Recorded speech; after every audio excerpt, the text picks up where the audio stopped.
Chapter 344. From the beginning of the intense battle until now, there was finally a temporary peace. At this moment, Qin Haoshuan was standing upright in the arena. His eyes were indifferent as he looked at the deep pit beside his feet.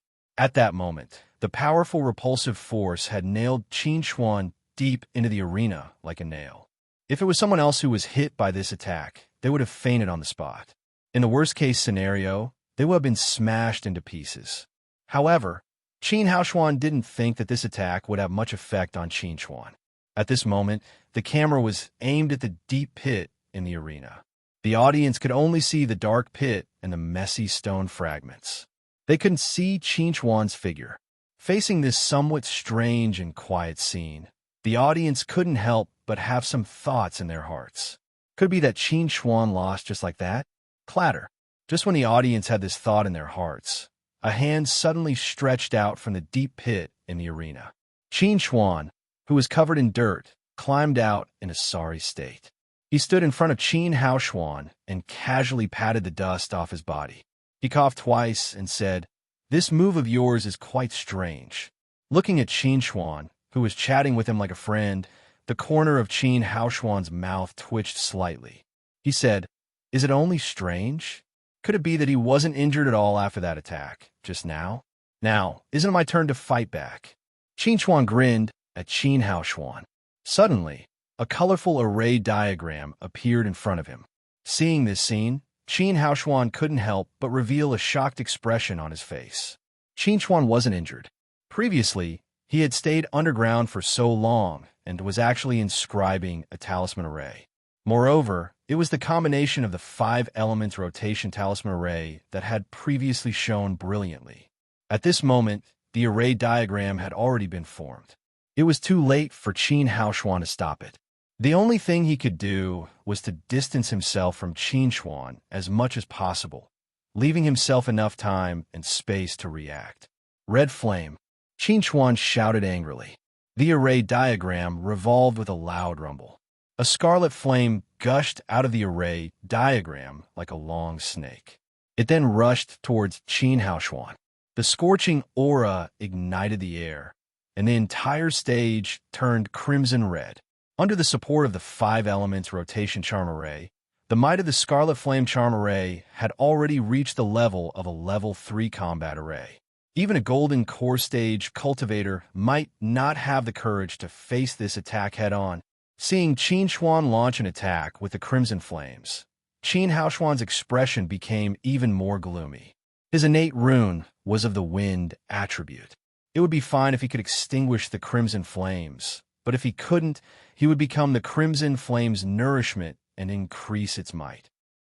At that time, his fate would be no better than Long Zhao's ruthlessly suppressed Drizzt. Seeing that the crimson flames were approaching him, Qin Haoshuan snorted coldly and said, "Extreme wind, split." Under the strong wind pressure, the crimson flames that were rushing towards him were forcefully torn apart and scattered to the left and right. Qin Haoshuan took this opportunity to adjust his position and was ready to launch a counterattack against Qin Huan. However, the crimson flames that were torn apart suddenly dissipated in the air. Then, water vapor filled the stage. Blue wave.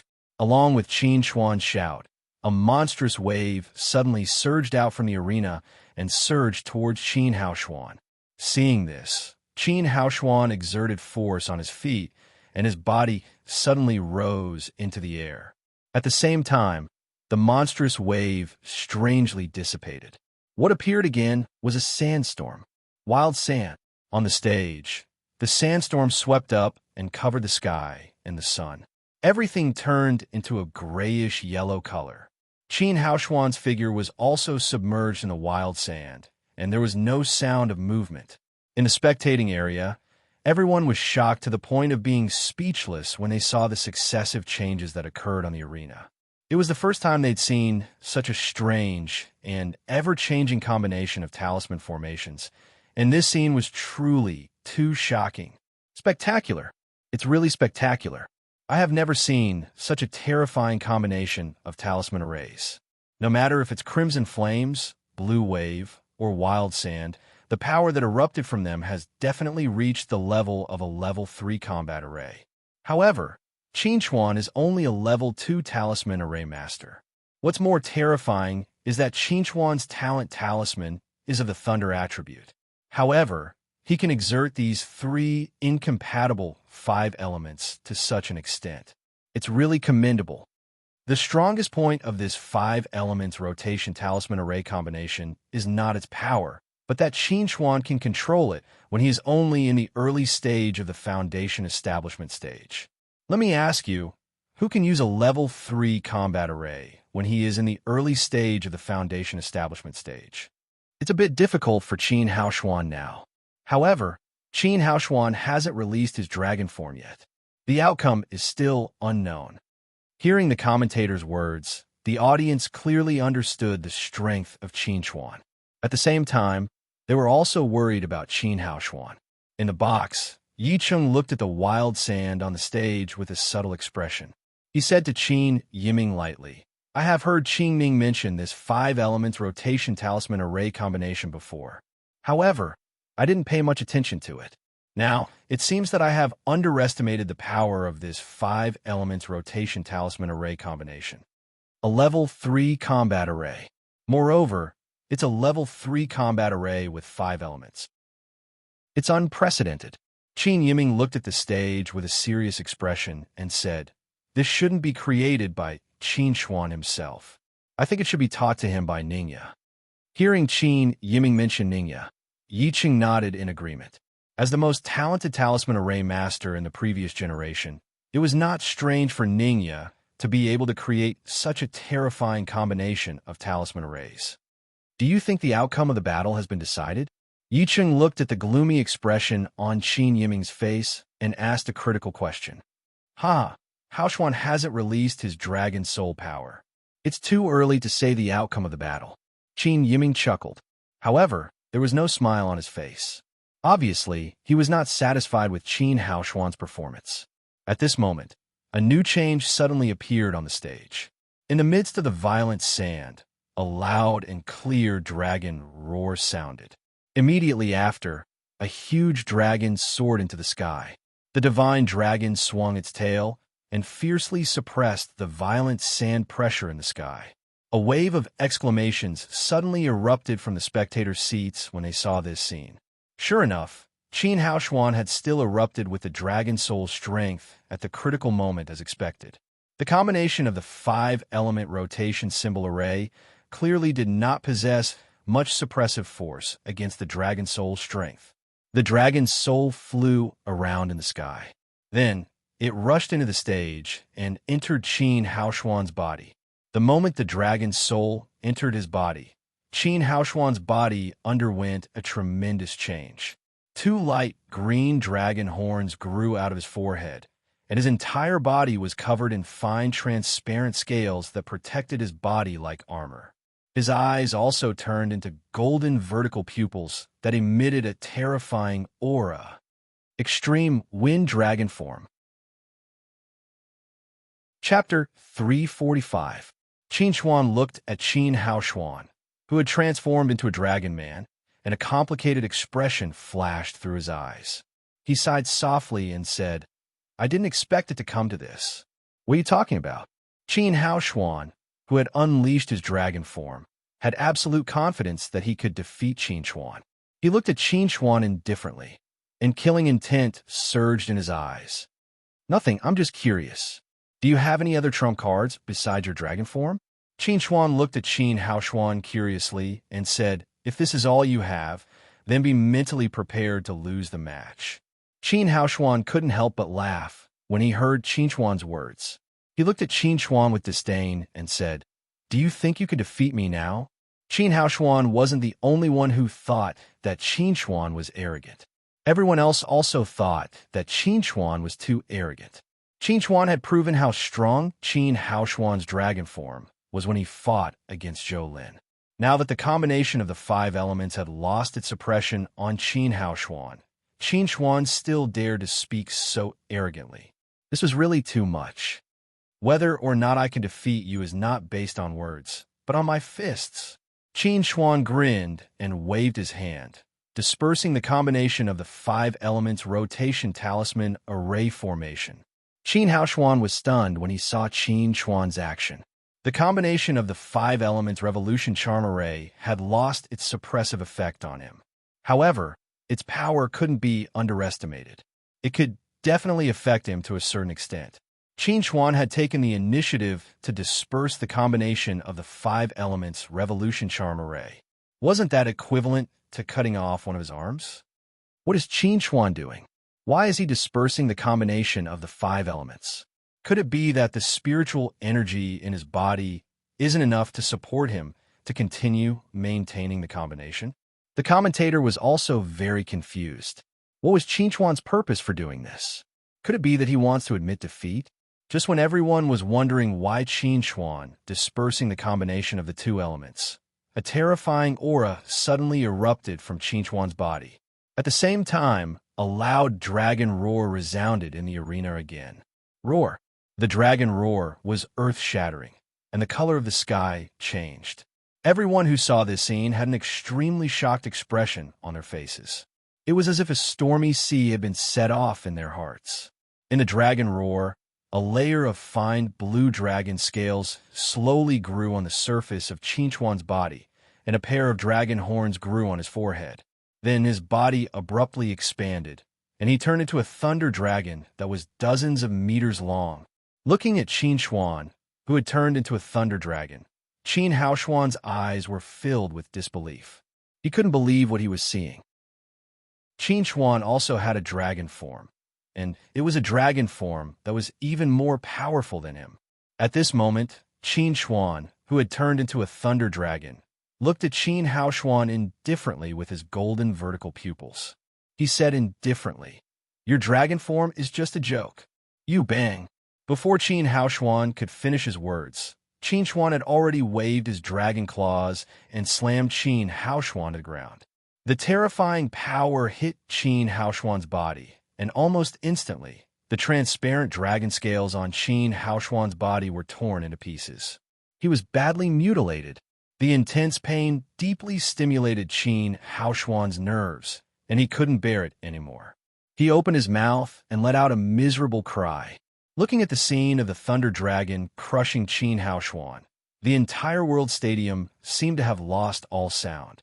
Everyone looked at the majestic thunder dragon in the arena in horror. Who would have thought that Qin Haoshuan's dragon form would be so weak in front of Qin Chuan? He couldn't even withstand a single blow. Moreover, how could Qin Chuan transform into a real dragon? At this moment, Qin Chuan didn't have the time to care about other people's gazes. He looked at Qin Haoshuan, who had a ferocious and twisted expression, and opened his mouth to let out a loud dragon roar. When the dragon roar was heard, the dragon soul sealed in Qin Haoshuan's body suddenly struggled violently, and it actually wanted to break the seal. After sensing the changes in the dragon's soul in his body, Qin Haoshuan's face was filled with shock. He roared angrily, "No, you're not human. You're from the demon clan." When Qin Haoshuan's roar was heard, the arena, which had been silent for a moment, suddenly burst into an uproar. Everyone looked at the thunder dragon with extremely shocked eyes. Could it be that Qin Chuan was actually from the demon clan? Just as the crowd was beginning to have their suspicions, a terrifying aura suddenly descended from the sky and charged towards Qin Chuan, who was on the stage. At the same time, a tall and slender figure suddenly leapt out from the spectator stands and blocked the terrifying aura. "Qin Yiming, what are you trying to do?"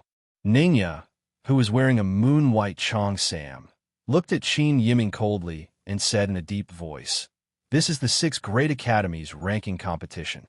As the head of the Qin clan and a senior in the cultivation world, are you trying to publicly break the rules of the 6 Great Academies ranking competition and interfere with the competition between the younger generation?" Qin Yiming, who was wearing a black robe, looked at Ningya with an ashen face and said coldly, "Ningya, as a talisman formation master of the human clan, you colluded with the demon clan to harm our human clan's genius. What's your purpose?" "Demon clan? What a joke. Tell me, where's the demon clan?" Ningya sneered, "Your son, Qin Haoshuan, can release the dragon form. Can't others release the dragon form? Nonsense. How is this the dragon form? It's clearly the real body. Qin Yiming didn't want to continue arguing with Ningya. He roared angrily. All practitioners, listen to my order. Attack together and kill this demon. Let's see who dares. Ningya shouted angrily. With a flip of her right hand, she took out a dark blue disc array and held it high in the air. The disc array emitted an extremely strong and terrifying aura, causing everyone's faces to turn deathly pale. Seeing the matrix disc in Ningya's hand, Qin Yiming's eyes couldn't help but reveal a strong sense of fear. He couldn't help but say angrily, Ningya, are you trying to turn the entire Star Dragon City into a sea for a demon? I said he's not a demon. Ningya looked around at those restless figures and said coldly, if anyone dares to make any move, I'll immediately activate this vast ocean talisman formation and drown Star Dragon City. In the face of Ningya's threat, everyone held their breath and didn't dare to make any move. If Ningya really got angry and drowned Star Dragon City, they would probably be severely punished. Ningya, you're crazy. Qin Yiming was flustered and exasperated. He pointed at the thunder dragon on the arena and said angrily, look clearly, this is a dragon. Ningya still didn't back down. I know better than anyone whether Qin Chuan is a human or not. After the competition, I can ask Qin Chuan to cooperate with you in any investigation. But now, you can't interfere in the competition. Chapter 346. In the spectator stands, everyone was deeply shocked when they saw Qin Yiming and Ningya confronting each other in the sky. Who would have thought that the final battle of the 6 great academies would draw out Qin Yiming, the head of the Qin family, one of the 4 great families, and Ningya, an extremely rare 4th-level battle troop dispatcher in the entire Star Dragon Federation. If the two of them confronted each other, it would be like a thunderbolt crashing into the ground. Perhaps half of Star Dragon City would be razed to the ground. Not to mention, Ningya was still holding the rank 4 battle array disc that only existed in legends. If the conflict escalated to a fight, perhaps Star Dragon City would be littered with corpses today. Ningya, Yiming, calm down. Just as Qin Yiming and Ningya were confronting each other, Yi Cheng's figure slowly appeared in the sky, forming a triangle with the two of them. He glanced at Qin Yiming and then at Ningya, and said coldly, you are not children. Think about the consequences before you do anything. If you really fight, do you know how many of the 300,000 people in this world stadium will die on the spot? Hearing Yi Cheng's words, the audience's expression changed again and again. They were here to watch the competition, not to participate in the battle between the big shots. If they were implicated and died without knowing what happened, it would be too much of a loss. Ningya snorted coldly and said, Uncle Yi, I originally planned to watch the competition quietly, but some people couldn't wait to jump out and accuse others of being demons when they saw that their son was about to lose the competition. Uncle, you should be very clear about who is the one making trouble out of nothing. Ningya, have you ever seen anyone who can transform into a dragon? Qin Yiming was furious. Almost everyone knows that Qin Chuan was taken away by Lion Duke. Perhaps your disciple was already dead at that time, and Lion Duke replaced a monster spy who ambushed you. Qin Yiming's words made sense. Everyone couldn't help but look at Ningya, wanting to see how she would explain. Ridiculous. Are you saying that I can't even recognize my own disciple? If Qin Chuan is a monster, you don't need to do anything. I will be the first to kill him. Ningya was completely unmoved. She still insisted on her stance. I've said it before. After the competition, Qin Chuan is free to be investigated by you. If he tries to escape out of guilt, I'll be the first to clean him up. Yi Cheng didn't know what to do. Ningya's words made sense, but Qin Yiming was eager to protect his son. He couldn't really let Qin Chuan kill Qin Haoshuan in the arena. Right when everyone was thinking about how they should deal with the situation before them, a wave of extremely miserable cries suddenly resounded from the arena. Everyone looked over when they heard this, and they saw Qin Haoshuan's expression had become extremely savage as he was suppressed by the lightning dragon Qin Chuan had transformed into and was unable to move on the arena. Moreover, a light blue dragon soul slowly floated up into appearance from within his body, and it was sucked into Qin Chuan's stomach. Seeing this scene, everyone couldn't help but feel numb. Qin Chuan had actually extracted the dragon soul from Qin Haoshuan's body. Qin Yiming's eyes almost popped out of their sockets.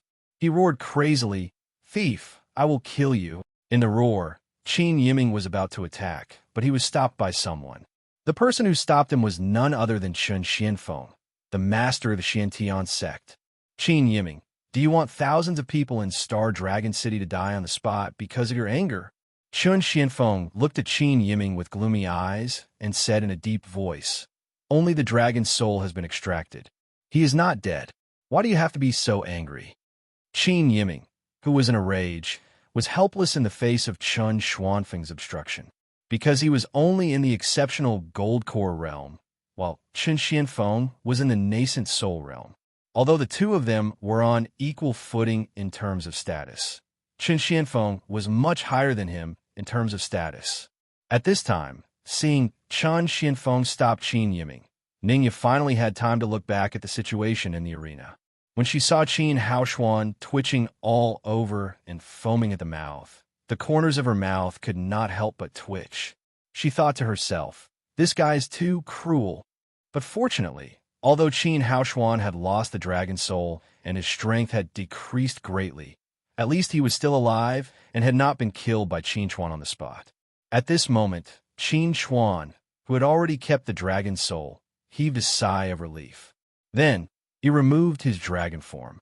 He raised his head and looked at the sky. Looking at those famous people, he felt a lingering fear in his heart. He really did not expect that using the dragon transformation technique to transform would cause such a big trouble. Qin Chuan.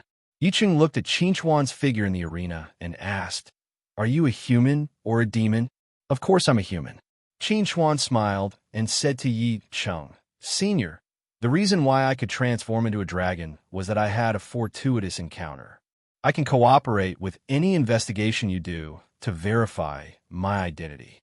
Qin Chuan was very clear at this time that as long as he showed any uncooperative behavior, Qin Yiming would use it against him and attack him. So at this time, he had to be magnanimous.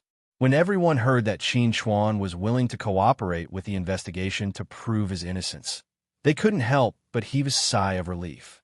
From the looks of it, it was basically impossible for Qin Chuan to be from the Demon Clan. If he really was from the Demon Clan, not only would he not escape, but he would also cooperate with the investigation. Wouldn't that mean his brain was fried? Yiming, it's useless to be angry at this point. Yi Cheng turned to look at Qin Yiming and said, "Let's wait for the results of Qin Chuan's investigation to come out first." Demon? He is definitely a demon. Qin Yiming was furious. Everyone has the right to kill a demon. I must kill this guy. Qin Haoshuan's dragon soul was taken away by Qin Chuan in front of thousands of people. Qin Haoshuan's life was half ruined. The Qin family lost their Qilin son and lost their reputation. If they could not kill Qin Chuan, how could the Qin family establish themselves in the Star Dragon Federation in the future? Hearing that Qin Yiming threatened to kill Qin Chuan, everyone present could not help but frown. Even if you wanted to kill him, couldn't you wait until after the matter was over? Why did you have to say it now? I'd like to see how you're going to kill him. Ningya snorted. She was not afraid of Qin Yiming. What do you want to see? At this moment, an elderly figure in green robes slowly appeared in the sky. He looked at Ningya with an indifferent gaze as his aura surged like a raging wave. Seeing the face of the person who came, Ningya could not help but show a solemn expression. Qin Chongxiao, the Qin family. He was a person who could do whatever he wanted in the Star Dragon Federation with only his name. Who would have thought that a ranking competition of the 6 great academies would attract 2 nascent soul stage practitioners? Chapter 347. Qin Chongxiao's sudden appearance had added some unforeseen changes to the matter that had almost been settled. Qin Chongxiao stood in the air and glanced at the arena indifferently. When he saw Qin Haoshuan's miserable state, he frowned slightly and said, "I sealed the dragon soul in Haoshuan's body personally. Because of the abnormality of the seal, I ended my seclusion and rushed here. Who can tell me what happened just now? Father, there is a demon who wants to harm Hao Xuan. You have to seek justice for Hao Xuan. Seeing Qin Chongxiao's appearance, Qin Yiming suddenly had the confidence to ask Qin Chongxiao to seek justice. At this moment, the crystal screen in the center of the stadium suddenly replayed the battle between Qin Xuan and Qin Hao Xuan. Everyone's attention was attracted to it, including Qin Chongxiao. Just like this, everyone watched the replay of the battle in silence. When Qin Chongxiao released his dragon form and Qin Xuan suddenly turned into a dragon, Qin Chongxiao's calm eyes finally showed some changes. After watching the battle, Qin Chongxiao understood the whole story. He looked around and said indifferently, "Everyone has the right to kill a demon. Since this guy has shown his demon form, there is no need to check his identity. Just kill him directly." After Qin Chongxiao finished his words, the entire arena became silent. Who would object when a nascent soul cultivator said that he wanted to kill Qin Xuan? Who would agree? Brother Qin, aren't you being too arbitrary in your decision? Chen Xianfeng walked up slowly and stood in front of Qin Chongxiao. We have to investigate this matter so that we can give an explanation to everyone here. Chen Xianfeng, since when do we need to give an explanation to others? Qin Chongxiao looked at Chen Xianfeng coldly and said, "This matter has nothing to do with your Xintian sect. I advise you not to interfere." How arrogant! Suddenly, a disdainful sneer sounded in the arena. Qin Xuan looked at Qin Chongxiao with disdain and said coldly, "I thought a nascent soul cultivator should be the guardian of the Star Dragon Federation and should consider the big picture. I didn't expect that in your eyes. We are just some insignificant ants that you can kill whenever you want. Is the law of the Star Dragon Federation just a fart in your eyes?" When the crowd heard Qin Xuan's words, they couldn't help but suck in a breath of cold air as they felt their scalps go numb. Even now, Qin Xuan was still able to say such shocking words in the face of the killing intent of a nascent soul cultivator. He was simply courting death. Nonsense. Qin Chongxiao did not even look at him. He waved his sleeve, and a terrifying storm immediately on the arena and rushed toward Qin Xuan. No one expected that Qin Chongxiao, a nascent soul cultivator, would launch a sudden attack on a junior like Qin Xuan. For a moment, both Ningya and Chen Xianfeng could not react in time. At this moment of imminent peril, Qin Xuan suddenly pounced toward Qin Hao Xuan, who was lying on the ground, and tightly held Qin Hao Xuan in his hand. The gale that was about to tear Qin Xuan to shreds suddenly stopped and immediately dissipated. "How dare you, thief!" Qin Yiming was furious. Qin Xuan actually used Qin Hao Xuan as a shield. He deserved to die. How awe-inspiring. A nascent soul cultivator actually launched a sneak attack on a junior in the Foundation establishment stage. Ningya appeared beside Qin Xuan in a flash. She was really frightened just now. If Qin Xuan had not reacted quickly and used Qin Hao Xuan as a shield, perhaps Qin Xuan would have been a pile of rotten meat. Regardless of whether you're a nascent soul cultivator or a Foundation establishment cultivator, it is your duty to kill demons. Qin Chongxiao was not ashamed of launching a sneak attack on Qin Xuan. He said flatly, "I am just doing what a human should do." At this point, Chen Xianfeng did not say anything. When Qin Chongxiao had attacked, he had not sensed anything. This meant that Qin Chongxiao's strength was far above his. He had already done enough. If he continued to interfere, he would offend Qin Chongxiao for Qin Xuan. It was not worth it for him to become an enemy of the Black Sky sect. It is everyone's duty to kill demons. How can you be so sure that Qin Xuan is a demon? Ningya did not care anymore. She shouted angrily at Qin Chongxiao, "If Qin Xuan is really a demon, then you should kill yourself." Boom! When Ningya finished her words, a commotion broke out in the gymnasium. Were the master and disciple crazy? How could they be so disrespectful to Qin Chongxiao? "Ningya, what nonsense are you talking about?" Qin Yiming scolded Ningya. "We killed Qin Xuan to save you. He is a demon. Are you really going to collude with the demon?" "Demon?" Ningya asked Qin Yiming coldly. "Qin Yiming, are you a human or a demon?" Of course I am a human. Qin Yiming was so angry that he laughed. Are you trying to accuse me of being a demon? Since you are a human, then Qin Chuan is a human.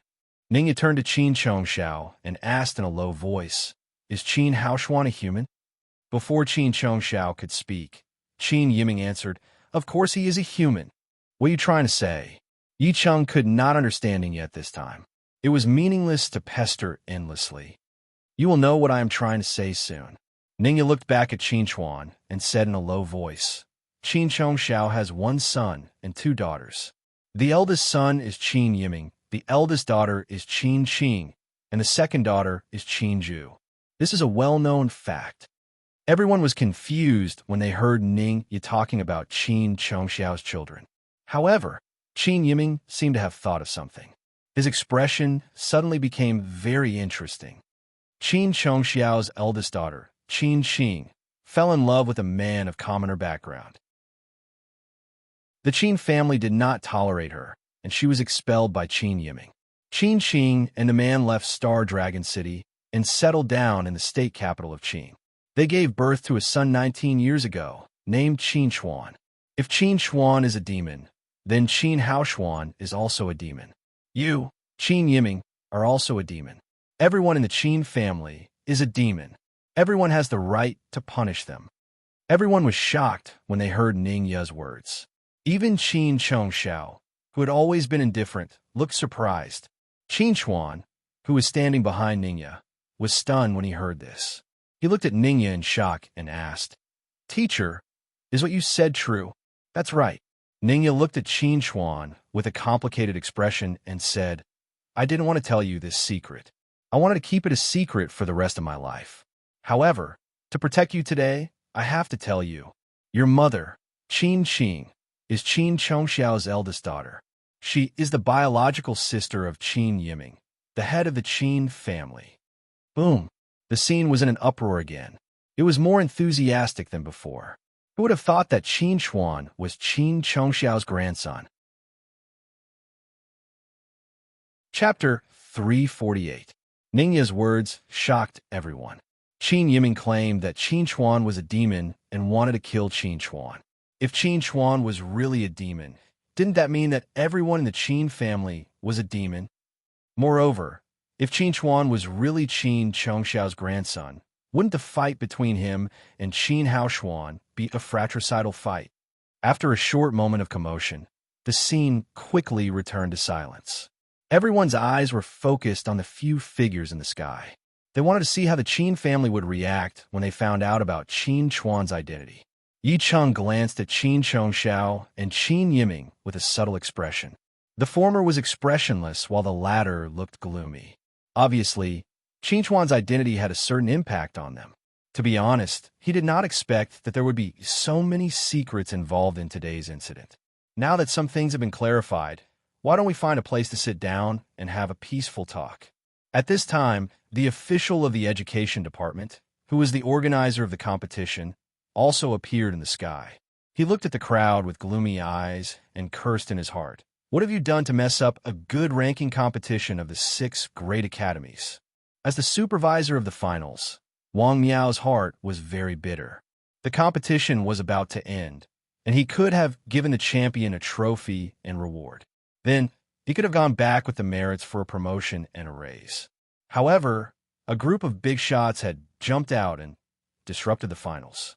If he did not handle it well, he was afraid that he would be labeled as incompetent. Promotion and raise? It would be good enough if he was not fired directly. Of course, Wang Miao did not dare to be rude to Qin Chongxiao and Chen Xianfeng, who were nascent soul practitioners. There's no need to sit down and talk. Qin Yiming pursed his lips and took a deep look at Qin Chuan. He said, ask him a hand over the dragon soul. Then we'll pretend that nothing happened today. Hearing Qin Yiming's words, the others nodded in agreement. In fact, Qin Yiming had already made a concession. After all, Qin Chuan was Qin Qing's son and could be considered as a member of the Qin family. If news of a family member beating up another family member were to spread, the Qin family would really become a joke. As for whether Ningya's words were true or not, no one doubted it. Firstly, they didn't believe that Ningya had the guts to lie about this kind of thing. Secondly, basically everyone present knew what had happened that year. Qin Qing was indeed expelled from the Qin family and left Star Dragon City with a commoner boy. Both Qin Qing and that commoner boy had a very good relationship with Ningya. Therefore, it was normal for Ningya to know that Qin Chuan was their son. However, the question that everyone was most concerned about was not whether this matter was true or not, but whether Qin Chuan would return to the Qin family in the future. Return? Sorry, I can't do that. Just when everyone thought that Qin Chuan would be obedient and return the dragon soul to Qin Haoshuan, Qin Chuan unexpectedly refused Qin Yiming's reasonable request. Bastard! Qin Yiming was furious when he heard Qin Haodong's words. He is your brother. Are you going to watch him be crippled? After losing the dragon soul, although Qin Haoshuan wouldn't be crippled, he would definitely lose his dominance among the younger generation. His future achievements would inevitably be affected. As Qin Haoshuan's father, how could Qin Yiming watch his son become mediocre? Brother? Qin Chuan glanced at Qin Haoshuan in his hand with a slightly complicated expression. Since my mother was expelled from the Qin family by you, then I am no longer a member of the Qin family. He is also not my brother. He is just my opponent. Qin Chuan didn't have any sense of identity with the Qin family at all. Hearing Qin Chuan's response, everyone's expression became subtle. It seemed that Qin Chuan didn't have a good impression of the Qin family. What nonsense are you talking about? Qin Yiming was extremely angry. The blood of the Qin family flows in your body. You are a member of the Qin family. Whether I'm a member of the Qin family or not, it is not up to you to decide. Qin Chuan turned to look at Qin Chongxiao with a subtle expression. I will not return the dragon soul. Hearing this, Qin Chongxiao looked at Qin Chuan indifferently and said, let's not talk about the dragon soul for now. 3 months later, you will represent the Qin family in the trip to the carefree secret area. Hearing Qin Chongxiao's words, Qin Yiming turned pale with fright. Everyone else also looked surprised. Qin Chongxiao's words clearly indicated that he wanted to make a deal with Qin Chuan using the dragon soul. He didn't intend to take it back. However, the matter of letting Qin Chuan represent the Qin family in the carefree secret area caused everyone to ponder deeply. Not only were the others surprised, even Qin Chuan was a little surprised. He was even prepared to be slapped to death by Qin Chongxiao. However, he didn't expect Qin Chongxiao to actually relent. Although he didn't know why Qin Chongxiao wanted to do this, judging from the current situation, it was obviously beneficial to him. He subconsciously glanced at Ningya and asked, Teacher, about the carefree secret area. You can agree to it, Ningya said to Qin Chuan. I will explain the details to you in detail later. Qin Chuan nodded. He then raised his head and said to Qin Chongxiao, Senior, I can represent the Qin family in entering the carefree secret area. However, I won't return the dragon soul. Qin Chongxiao didn't say anything else. His figure flashed and disappeared into the air. The pressure that enveloped everyone's hearts also dissipated. Seeing Qin Chongxiao's departure, everyone knew that today's matter had come to an end. At this moment, everyone couldn't help but look at Qin Chuan with a complicated expression. With Qin Chuan's current strength, if he had the help of the dragon soul, he would be invincible among the younger generation. Swoosh! Qin Yiming's figure suddenly appeared in the arena. He glanced at Qin Haoshuan, who had fainted in Qin Chuan's hand. His eyes were red and his heart was bleeding.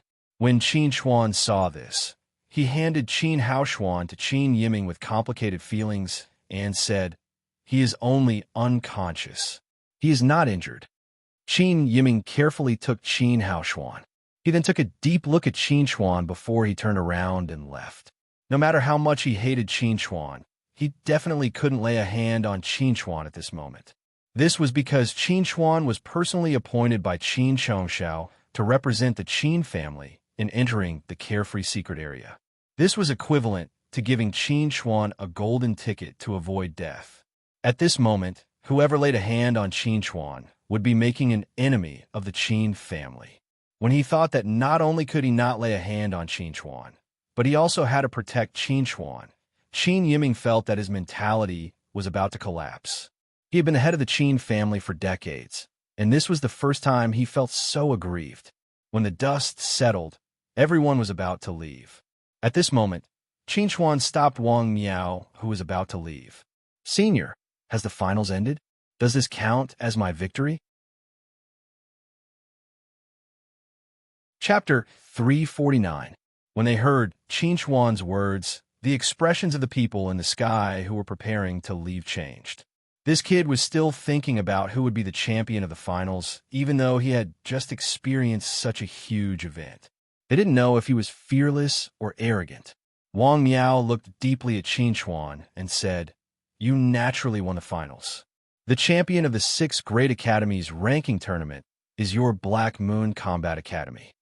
The Black Moon Combat Academy had won the freshman competition and the official competition, so they were the undisputed champions. When he heard Wang Miao's words, Qin Chuan grinned and said to Wang Miao, "Then I'll have to ask Senior to give us the award." Wang Miao was speechless. "I hereby announce that the champion of this year's 6 Great Academies ranking tournament is the Black Moon Combat Academy." When Wang Miao's loud and clear voice resounded throughout the World Stadium, the audience went into an uproar. They cheered wildly for the Black Moon Combat Academy, and Qin Chuan's name resounded in every corner of the stadium.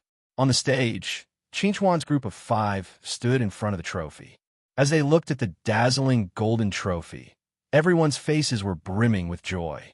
Only those who had experienced everything knew how difficult it had been for them to win this championship. "Boss, you're really something," Chen Changxing excitedly said to Qin Chuan. "I always believed that you could defeat Qin Haoshuan, but I never thought that it would be so easy." Qin Haoshuan's strongest dragon form was so weak that it couldn't even withstand a single blow from Qin Chuan's ultimate dragon form. Qin Chuan chuckled and said, "It was just a coincidence.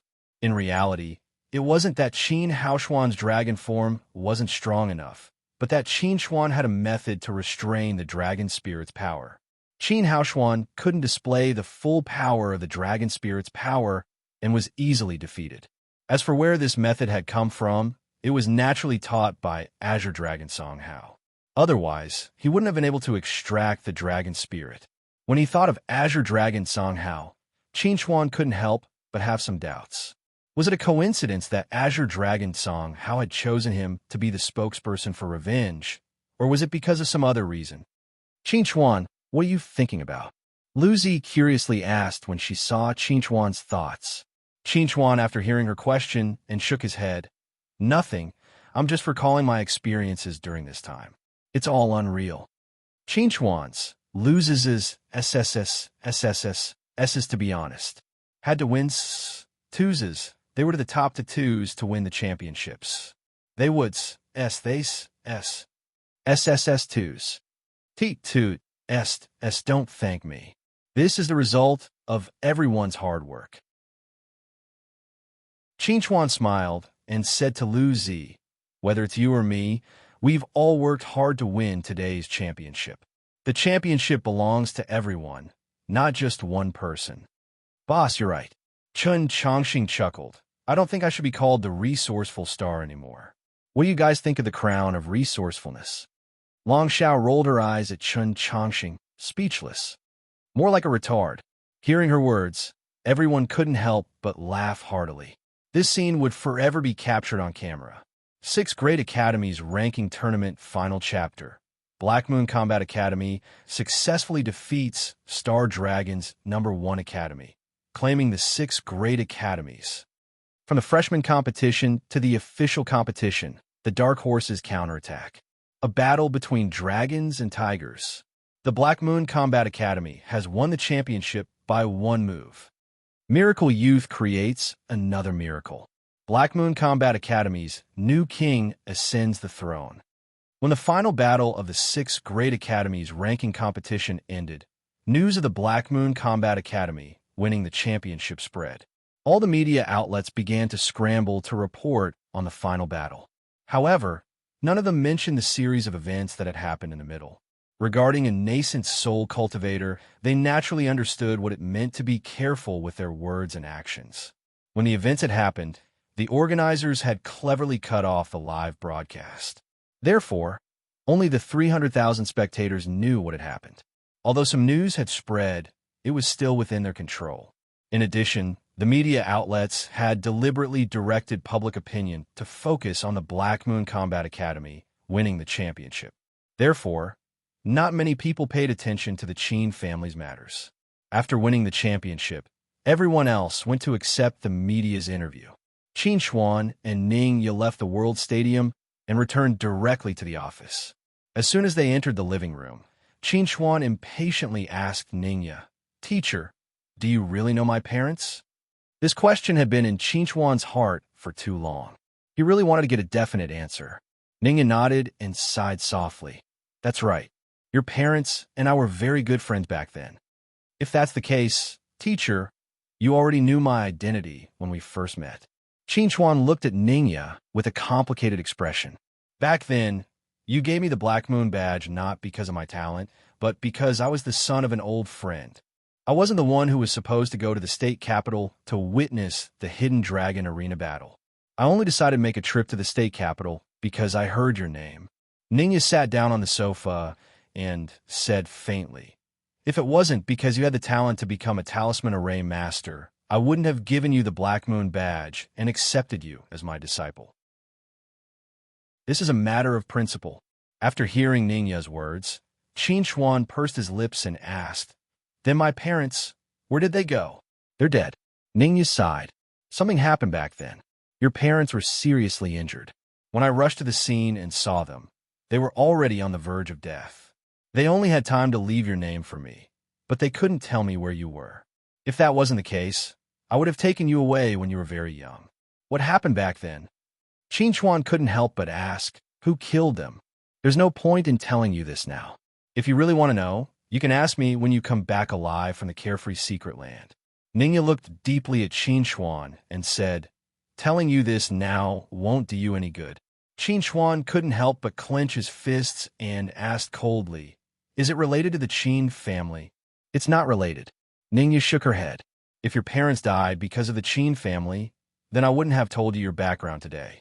"I understand. It's because I'm not strong enough that I don't even have the right to know who my enemy is." Qin Xuan gritted his teeth and said in a low voice, "I'll definitely work hard to become stronger." Chapter 350. The Qin Family. In Qin Chongxiao's exclusive seclusion area, he sat on a futon and looked indifferently at Qin Yiming, who was standing in front of him. He asked, "How is Hao Xuan's situation?" "It's nothing serious. It's just that his strength will drop after losing the power of the Dragon Soul." When Qin Yiming spoke, his tone was very calm, as if this was a trivial matter. He concealed his emotions very well. "You're blaming me." Qin Chongxiao looked at Qin Yiming and said, "Hao Xuan is your son, and also my grandson. You feel sorry for him, and so do I." Hearing Qin Chongxiao's words, Qin Yiming's face could not help but reveal a pained expression. He said to Qin Chongxiao, "Father, then why don't you ask for the Dragon Soul back for Hao Xuan? Because compared to the Dragon Soul, we have more important things to do."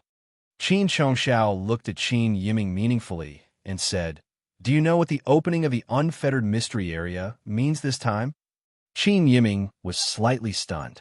He said, "Isn't the opening of the unfettered mystery area for the younger generation to enter to gain experience and find their own opportunities?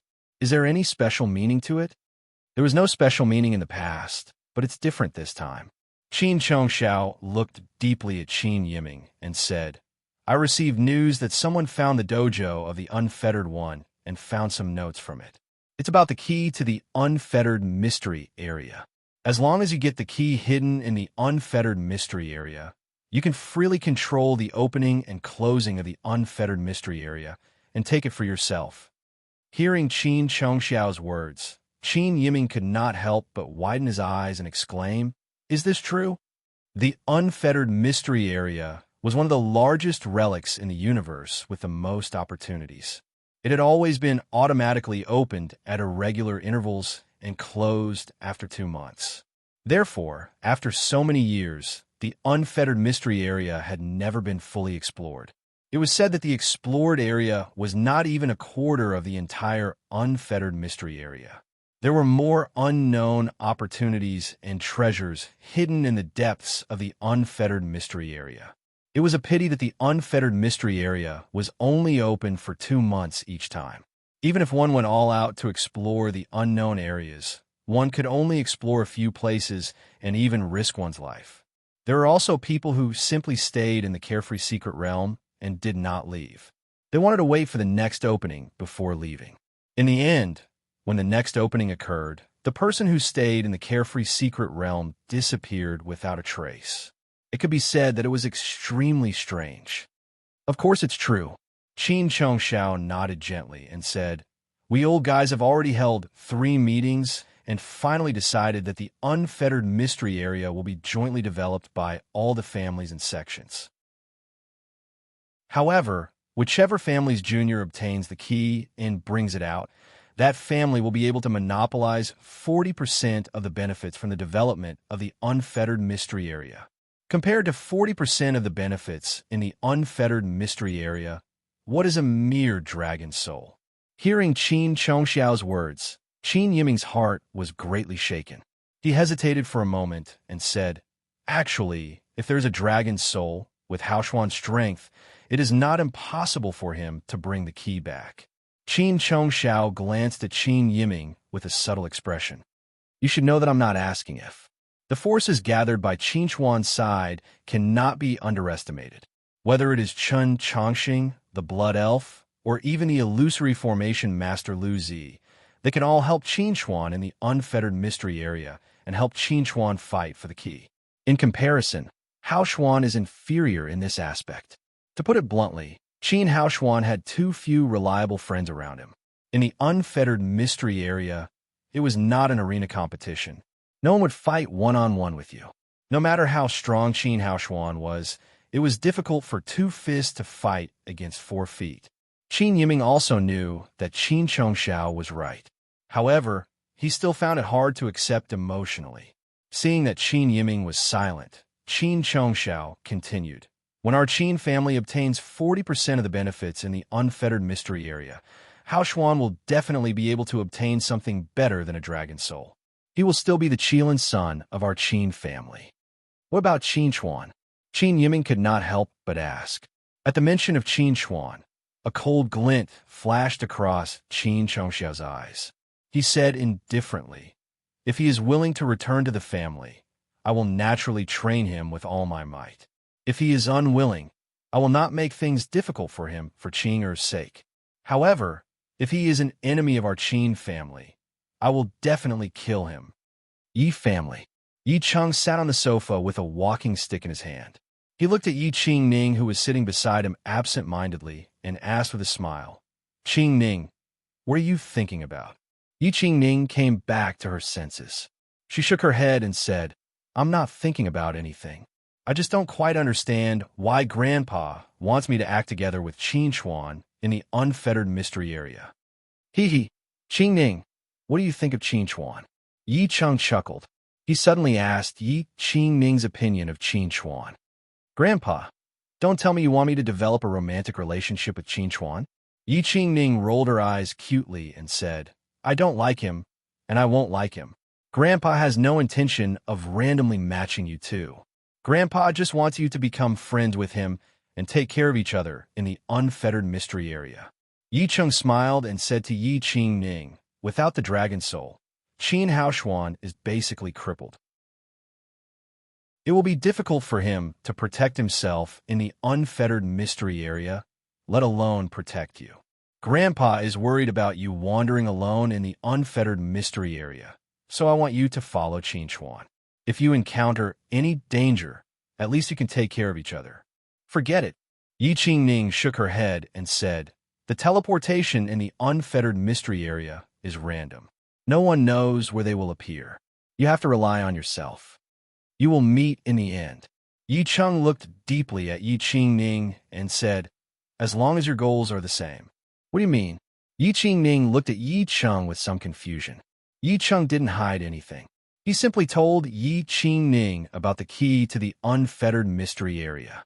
After learning about this, Yi Qingning finally understood why Yi Cheng wanted her to follow Qin Chuan. Yi Qingming asked Yi Cheng with some confusion. Grandpa, do you think so highly of Qin Chuan? I don't think highly of Qin Chuan, but the strongest.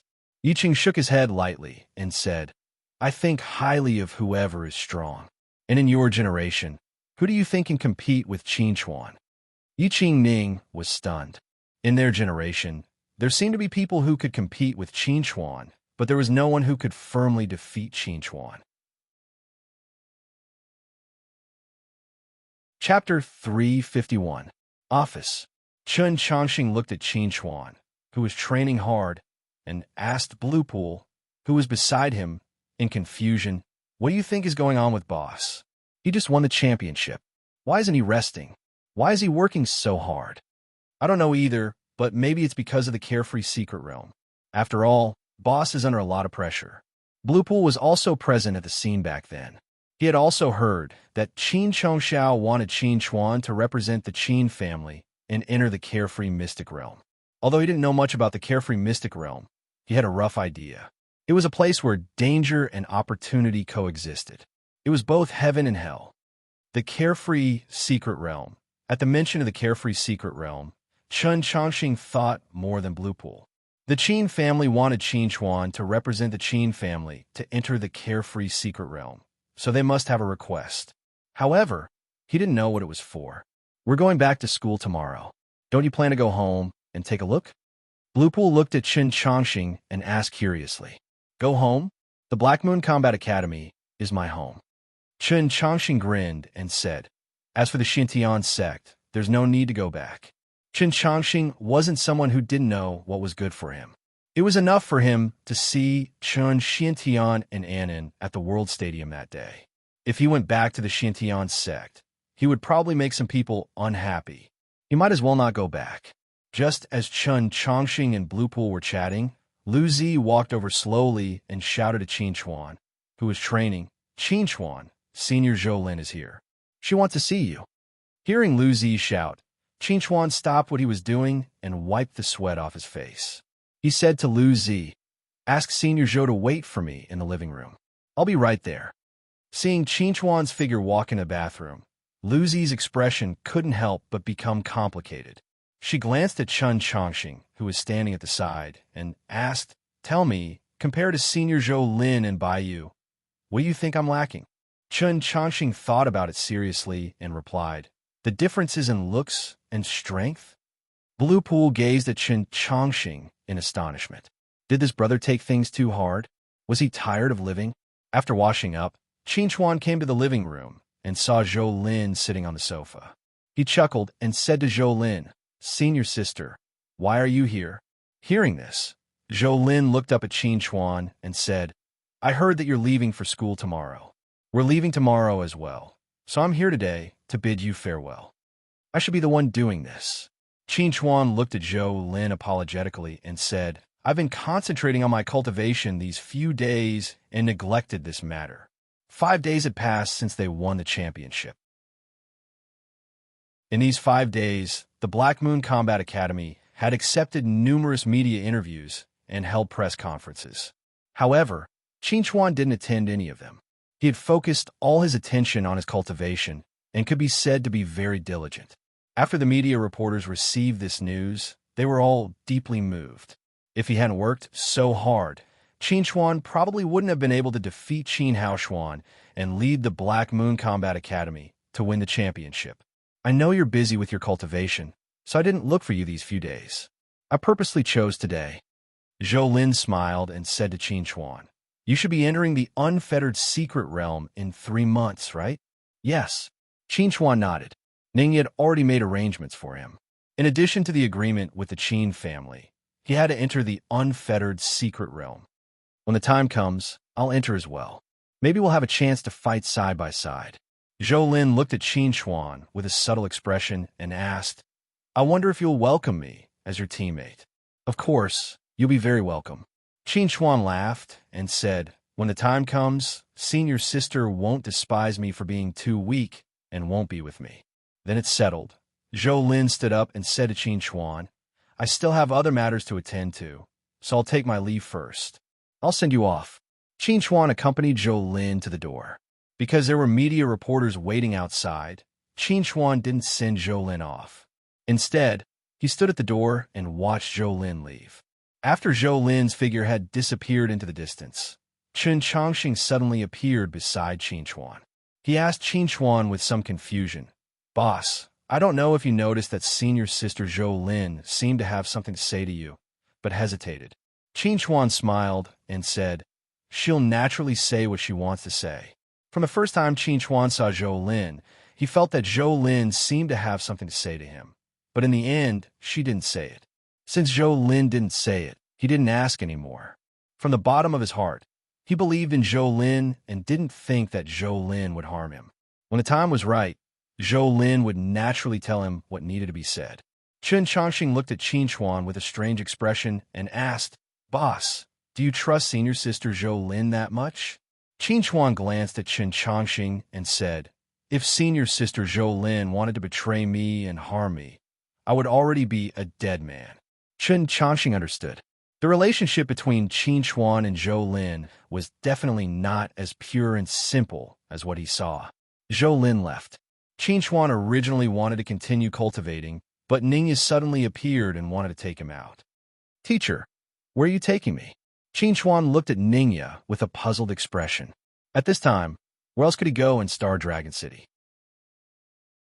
Ningya rolled her eyes at Qin Chuan and said, "You've already agreed to represent the Qin family in entering the unfettered secret realm.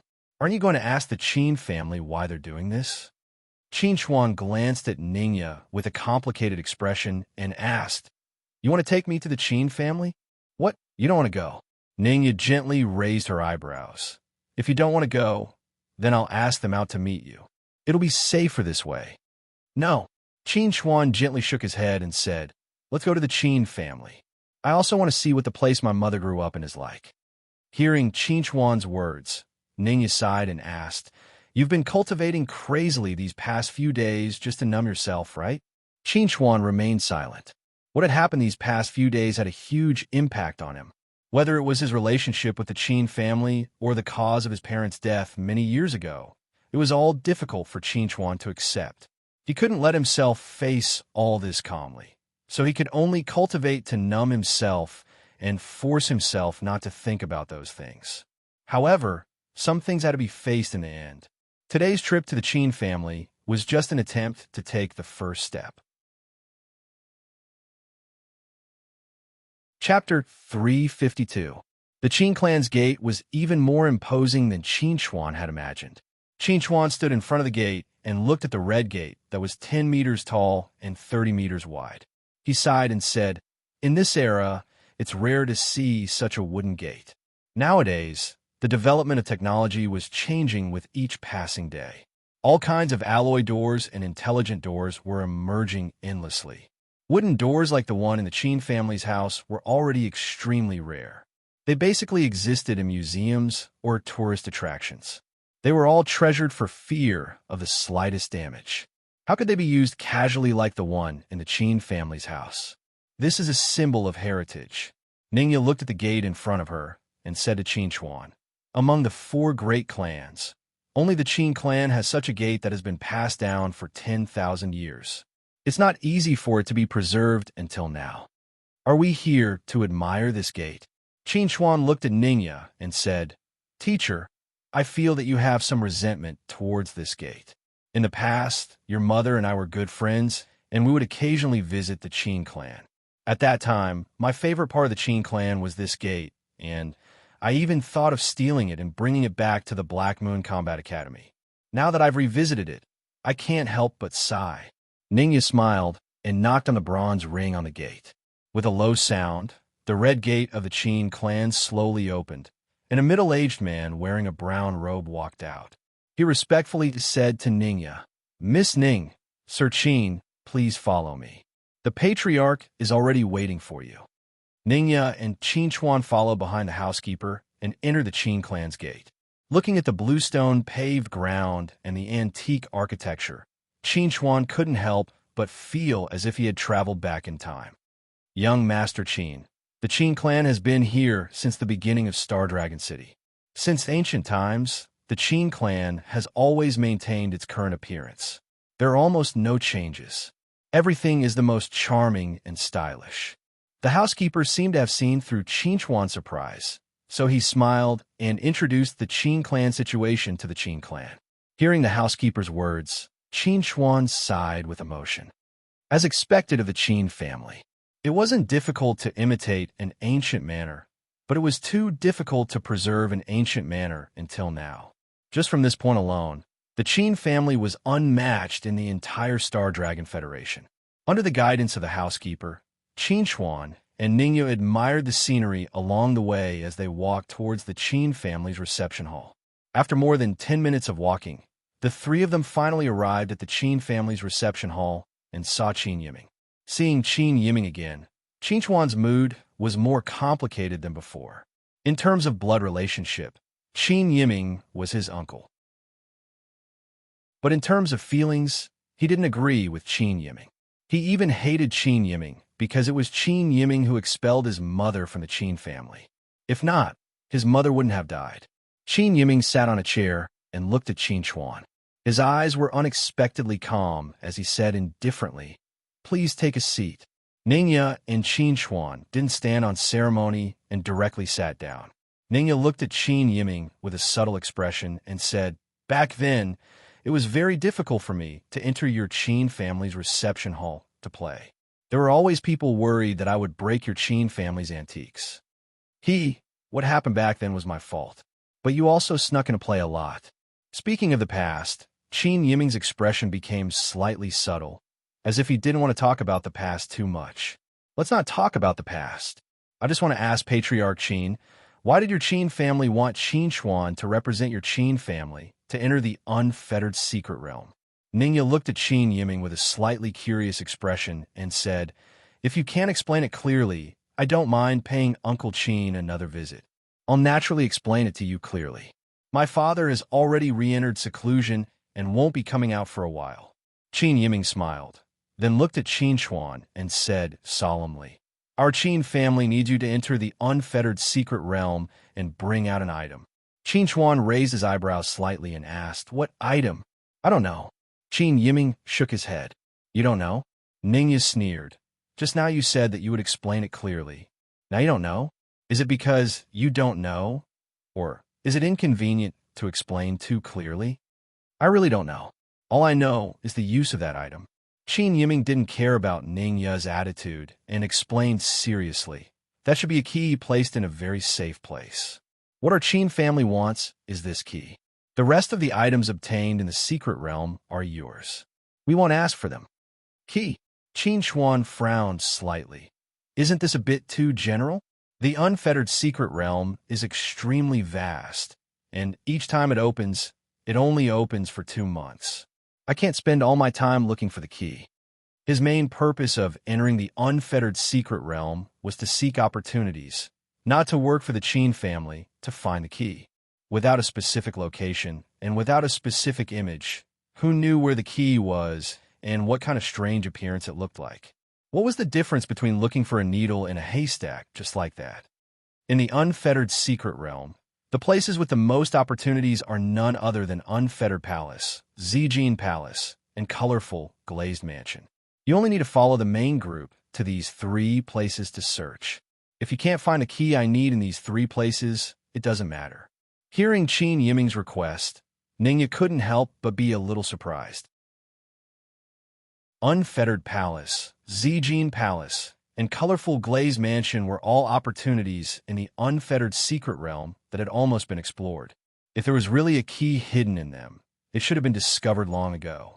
The safe places you're talking about, don't tell me you're referring to Unfettered Palace's unfettered residence, Zijin Palace's treasure pavilion, and Colorful Glazed Mansion's glazed pagoda. Among Unfettered Palace, Zijin Palace, and Colorful Glazed Mansion, are there any safer places than these 3 places you're talking about? You're asking Qin Chuan to die. Ningya's face was cold. If these 3 places weren't dangerous, they wouldn't have remained unbroken by people until now. Don't worry, I won't ask Qin Chuan to die. If no one can break the restrictions of these 3 places, Qin Chuan naturally doesn't have to take the risk. But if someone breaks the restrictions, then Qin Xuan must obtain the key. What do you think of this agreement? Ningya looked at Qin Yiming suspiciously. Her instinct told her that Qin Yiming wouldn't be so kind. What made her most curious was what kind of key did the Qin family want? Chapter 353. During this trip to the Qin clan, Ningya and Qin Xuan had not only clarified what the Qin clan wanted, but also set the time to enter the carefree secret realm.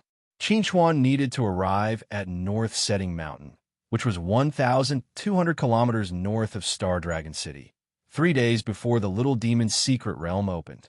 From there, he would enter the carefree secret realm through the teleportation array. After leaving the Qin clan, Qin Xuan turned around and looked at the red door behind him. He pursed his lips and said to Ningya, "Teacher, sooner or later, I will give this door to you as a gift." Hearing Qin Xuan's words, Ningya smiled and said, "All right, I will wait for that day." Qin clan's guest hall. Qin Yiming looked at the scenery outside the door and asked the housekeeper beside him, "How is Hao Xuan's recovery? Young master's injuries have all healed, but he is not in a good mood." The housekeeper respectfully answered Qin Yiming's question. "Not in a good mood? I think he is in a bad mood." Qin Yiming sighed and said, "Ever since that day, I have not dared to see Hao Xuan. I am afraid that Hao Xuan will blame me for not helping him take back the dragon soul. He will blame me for being useless as a father." If Qin Chongxiao had not stepped forward to stop him, he would not have let Qin Xuan escape so easily that day.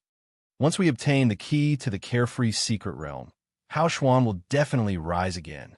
Qin Yiming clenched his fists, his eyes filled with determination. He would not let his son sink down like this. Buzz! The flying ship slowly rose into the air and flew out of Star Dragon City. Qin Xuan stood in front of the porthole and looked at the bustling Star Dragon City. He was somewhat emotional. Since leaving the Black Moon Combat Academy, it had been close to 2 months. He had experienced many things and matured a lot. He was fortunate, but at the same time, unfortunate. "Boss, how many people do you think will be qualified to enter the carefree secret realm in 3 months?" Chen Chongqing walked to Qin Xuan's side and curiously asked Qin Xuan, "Who do you think will be able to go?" Qin Xuan came back to his senses. He glanced at Chen Chongqing and said, "If you have something to ask, just ask. Don't beat around the bush." Chen Chongqing chuckled and said to Qin Xuan, "Boss is indeed the boss, seeing through my thoughts so easily. Actually, I'm here to ask you on behalf of some thin-skinned people. What are your plans for the next 3 months?" "I don't know yet." Qin Xuan thought for a while and said, "Maybe I'll go out for a walk." "Go out for a walk?" Chen Chongqing asked in surprise. "You want to travel around the world?" "Perhaps."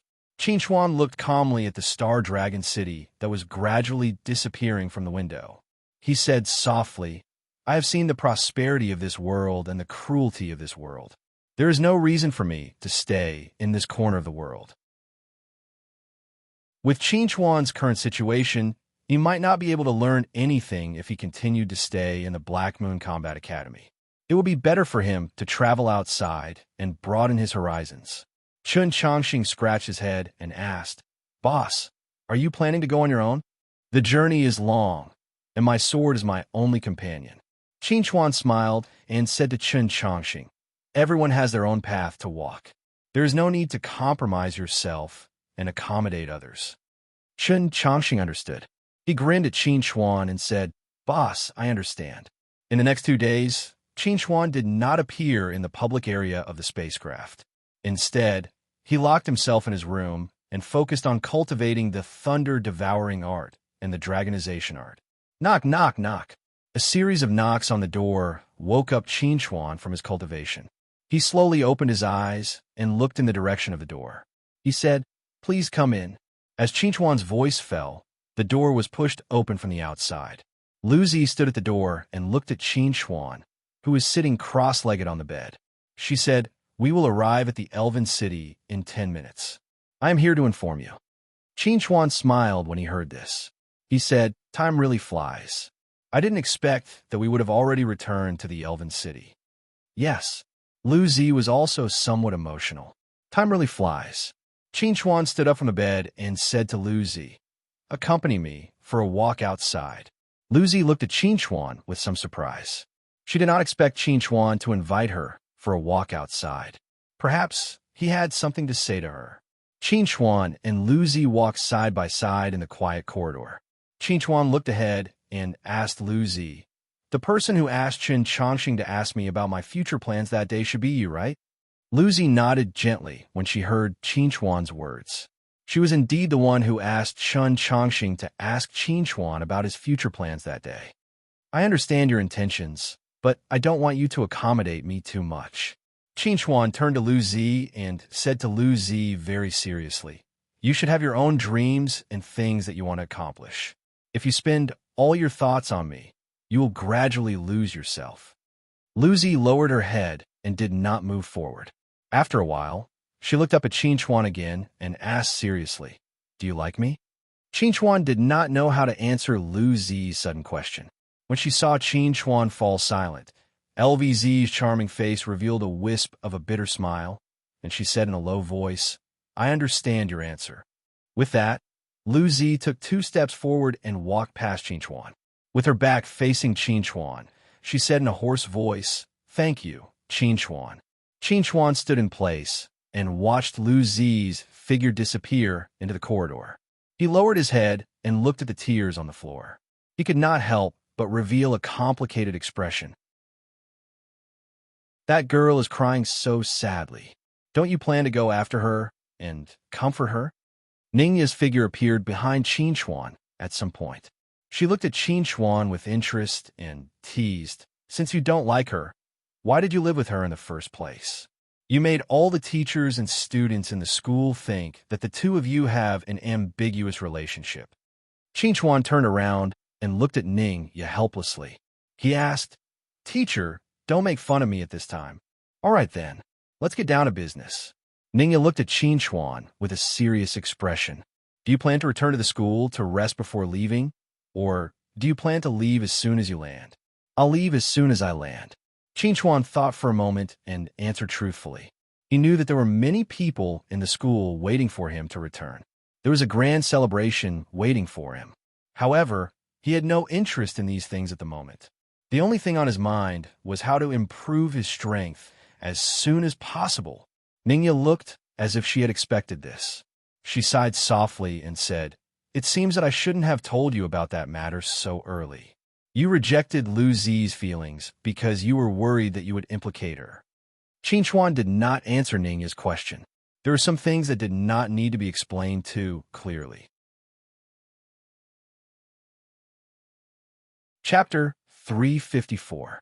The sky gradually darkened. Qin Chuan, who had traveled a long way, finally stood by the Dragon Spirit Lake. Looking at the clear lake water in front of him, a complicated look flashed across Qin Chuan's eyes. Whoosh! The calm surface of the lake suddenly tumbled and strangely split open from the middle, revealing a passageway large enough for one person to pass through. Seeing the passageway appear, Qin Chuan took a step forward and slowly walked in. Returning to the bottom of the Dragon Spirit Lake after a few months, Qin Chuan's mood was somewhat complicated. He looked at the huge dragon figure entrenched on the ruins at the bottom of the lake and said softly, "Senior Song Hao." Song Hao looked at Qin Chuan calmly and asked, "Young man, why are you here this time?" Qin Chuan pursed his lips and replied, "I've seen Qin Chongxiao's grandson. I've already fought with him." Hearing Qin Chuan's reply, Song Hao, who was originally calm, suddenly became agitated. He moved closer to Qin Chuan and asked through gritted teeth, "You killed him? Did you avenge my son?" "No." Qin Chuan shook his head. "I defeated him, but I didn't kill him." Boom! An extremely terrifying pressure suddenly descended and pressed down on Qin Chuan's body like a towering mountain. In an instant, Qin Chuan's face turned pale and revealed a painful expression. "Why didn't you kill him?" Song Hao roared angrily. He deserved to die. Qin Chuan did not speak. He only extended his hand to Song Hao and presented the dragon soul in his palm to Song Hao. When a furious Song Hao saw the dragon soul in Qin Chuan's hand, he was completely stunned. His golden eyes were filled with astonishment, surprise, pain, and sorrow. He probably did not expect Qin Xuan to bring back Song Qing's dragon soul. I didn't kill Qin Hao Xuan, but I brought back the dragon's soul. Qin Xuan pursed his lips and said at Song Hao, "You chose me to avenge you because you saw the blood relationship between me and Qin Chongxiao, right?" Song Hao did not immediately answer Qin Xuan's question. With a shake of his body, he transformed into the image of a middle-aged man in green clothes. He stretched out his hand and took Song Qing's dragon soul from Qin Xuan's hand. He carefully held it in his palm and said in a hoarse voice, "My original intention was to let you and Qin Haoshuan fight each other and let Qin Chongxiao send off his son. I didn't expect it to turn out like this." When Qin Xuan heard that, he could not help but reveal an expression of as expected. If Song Hao had not noticed the blood relationship between him and Qin Chongxiao, perhaps Song Hao would have killed him directly back then. "You brought back Qin Er's dragon soul, so you have completed what I asked you to do. I will help you remove the restriction in your body." Song Hao took a deep look at Qin Xuan and waved his hand. A green fluorescent light floated out from Qin Xuan's body and fell into his hand. At this moment, Qin Xuan felt that his body was much more relaxed than before. He felt comfortable all over. This restriction in your body has the side effect of hindering your cultivation. Now that I have removed the restriction, you will not be affected when you cultivate in the future. Your cultivation speed will be faster than now. No wonder. Qin Xuan suddenly realized that the reason why his cultivation speed was lagging behind others and why he could not advance to the foundation establishment stage was because of the restriction that Song Hao had planted in his body. Now that the restriction was removed, he would not be affected when he cultivated in the future. This was definitely a great thing for him. Song Hao looked down at the dragon soul in his hand and said to Qin Xuan, "You may leave." Qin Xuan took a deep look at Song Hao, who was not in a good mood, and said, "I will take my leave. My condolences, senior." After bidding farewell to Song Hao, Qin Xuan left the Dragon Spirit Lake without any hindrance and returned to the shore. He looked back at the Dragon Spirit Lake and let out a long sigh. After returning the dragon soul to Song Hao, he had one less thing to worry about and could go on his way in a relaxed manner. North of the City of Elves, there was a famous snow mountain. It was named the Great Python Snow Mountain because it looked like a python. On the winding mountain road, a young man wearing mountaineering clothes and a cotton hat was slowly moving forward. Under the attack of the cold wind and snow, the young man did not use spiritual energy to protect himself. He only moved forward with his physical body, allowing the wind and snow to fall on him. About 10 meters behind the young man, there was a group of 4 people. 2 men and 2 women were pointing at the young man. The young man, with a thin layer of spiritual energy around him, whispered to the young girl walking beside him, "Sir, look at that person. Do you think he's an ordinary person or a cultivator?" Lu Su looked up at the young man in front of her and said indifferently, "He doesn't look like a cultivator. If he's a cultivator, why would he suffer from this wind and snow?" Su-er's analysis is reasonable. The young man chuckled and continued, "In this great python snow mountain, only ordinary people who want to try their luck and pick the wind snow lotus would take the risk to climb the mountain. Even if it's a 3-petal wind snow lotus, it's extremely rare. Furthermore, it's guarded by demonic beasts. If an ordinary person goes to look for the wind snow lotus, it's equivalent to courting death." Another young man snorted in disdain. "Lu Feng, don't tell me you think an ordinary person can really pick the wind snow lotus?" "Zhang Ming, I'm just saying it casually." Lu Feng frowned slightly and said, "Why are you so aggressive? That's enough. The 2 of you should stop talking." The young girl with a ponytail, Zhao Ning, looked at the 2 of them impatiently and said, "If you 2 continue to argue, then go down the mountain by yourself. Sewer, and I will go find the wind snow lotus by ourselves." Hearing Zhao Ning's words, Lu Feng and Zhang Ming snorted and stopped talking. Obviously, they didn't want to go down a mountain by themselves and give the other party a chance to interact with Lu Su. The wind snow lotus is a necessary ingredient to make the foundation building liquid. If we're lucky enough to find a wind snow lotus on this trip to the Great Python Snow Mountain, then the four of us can each obtain a portion of the foundation building liquid and have a chance to advance to the foundation building stage before the age of 20. When the foundation building stage was mentioned, Lu Su-er's eyes couldn't help but reveal a hint of yearning. Foundation building stage. My idol is only at the initial stage of the foundation building stage. Zhao Ning looked at Lu Su-er and said with a smile, when I advance to the foundation building stage, I must go to the place where my idol once competed. Although your idol is only at the initial stage of the foundation building stage, his battle strength is comparable to a golden core stage cultivator. You're still far from him. Lu Su-er pursed her lips and smiled. She said to Zhao Ning, you should think more about how to improve yourself. Hearing this, Zhao Ning rolled his eyes at Lu Su-er and said, I can definitely become as strong as my idol. You don't even have the qualifications to participate in this year's 6 Great Academies ranking competition. Don't talk about other things. Zhang Ming couldn't help but mock Zhao Ning.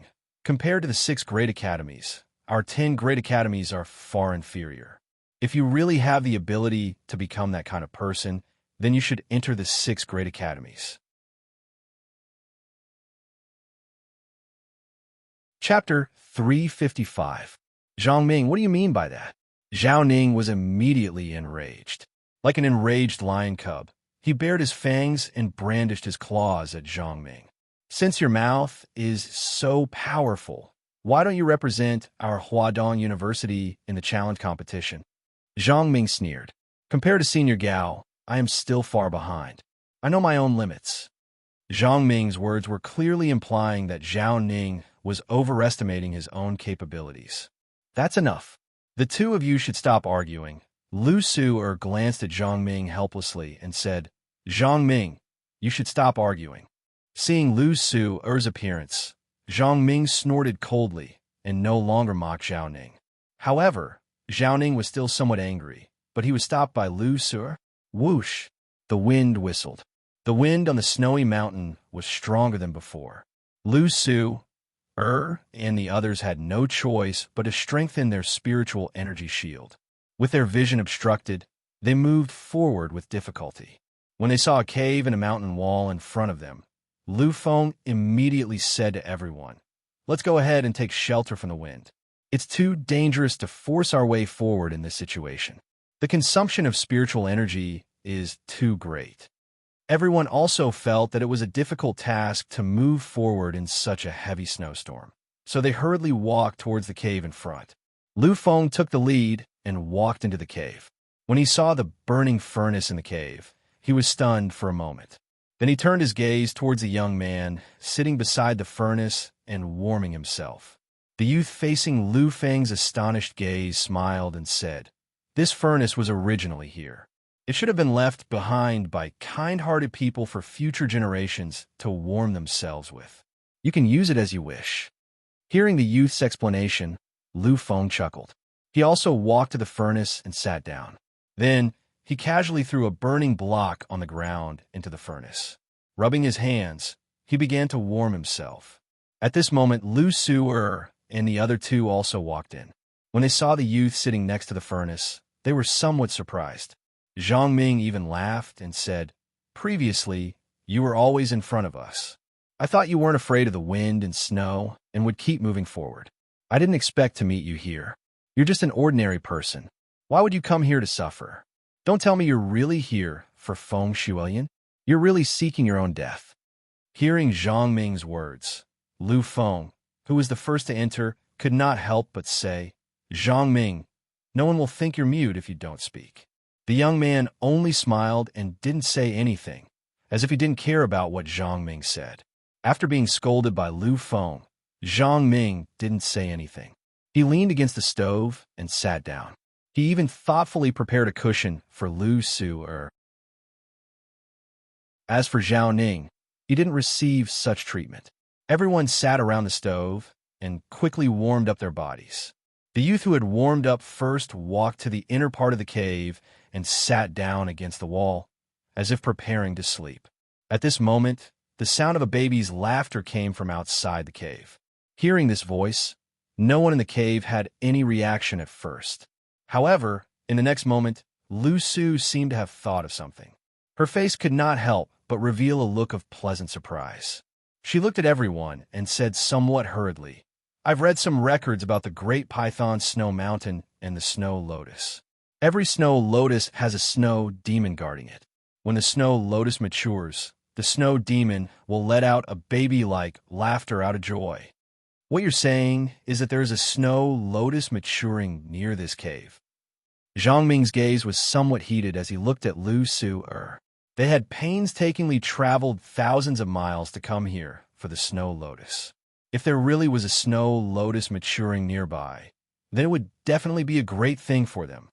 Before the snow lotus matures, it will be hidden in the snow and won't be conspicuous. However, once it matures, it will quickly turn a clear blue color and emit a strange fragrance. If we want to find the snow lotus, we must do it now. Zhao Ning was also excited. With the snow lotus, they would have already obtained the foundation establishment elixir. How could they miss such an opportunity? Hearing this, Lu Feng hesitantly looked at the wind and snow outside the cave and said, "But the wind and snow outside right now is too strong." At this moment, the sky was filled with snow and the visibility was definitely not more than 2 meters. There was also the assault of strong winds. Under this kind of environment, leaving the cave to search for the snow lotus was too risky. Lu Feng, if you don't want to go, we won't force you. However, when we obtain the foundation establishment elixir, don't be jealous. Zhang Ming sneered. If we do as you say and continue to wait here until the wind and snow die down, not to mention whether the snow lotus will be eaten by the snow demons, what if someone else competes with us? What should we do then? I'm just thinking about everyone's safety. Lu Feng couldn't help but defend himself. All right, stop arguing. Lu Su-er frowned and said to everyone, "Now, let's vote by a show of hands. The minority obeys the majority." As soon as Lu Su-er finished speaking, Zhang Ming raised his hand and sneered, "I must obtain the snow lotus." Zhao Ning also raised his hand without any hesitation. If it wasn't for the snow lotus, who would be willing to come to this great snow mountain and suffer hunger? Now that the snow lotus was right in front of them, how could they miss it? Lu Su-er finally looked at Lu Feng and waited for his decision. Facing Lu Su-er's expectant gaze, although Lu Feng didn't agree with the suggestion of going out to search for the snow lotus, he had no choice but to raise his hand. Since everyone agrees, then let's set off immediately. Lu Su stood up with a happy expression on her face. It seemed that she had already obtained the snow lotus. "Hey, it's dangerous outside." Just as everyone was about to set off, the young man who was curled up in the corner suddenly spoke up and reminded everyone that it was dangerous outside. Hearing the young man's words, Zhang Ming laughed and said, "Kid, the dangers outside are only targeted at ordinary people like you. We're all cultivators.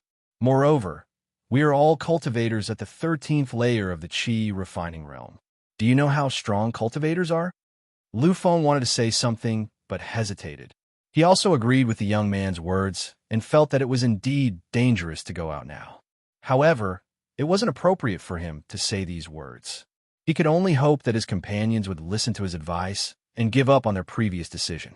Facing Zhang Ming's ridicule, the young man indifferently replied, "The snow demons are very strong." Hearing this, Zhang Ming sneered. He still wanted to say something, but was stopped by Lu Su-er. "All right, let's not waste time talking nonsense with him.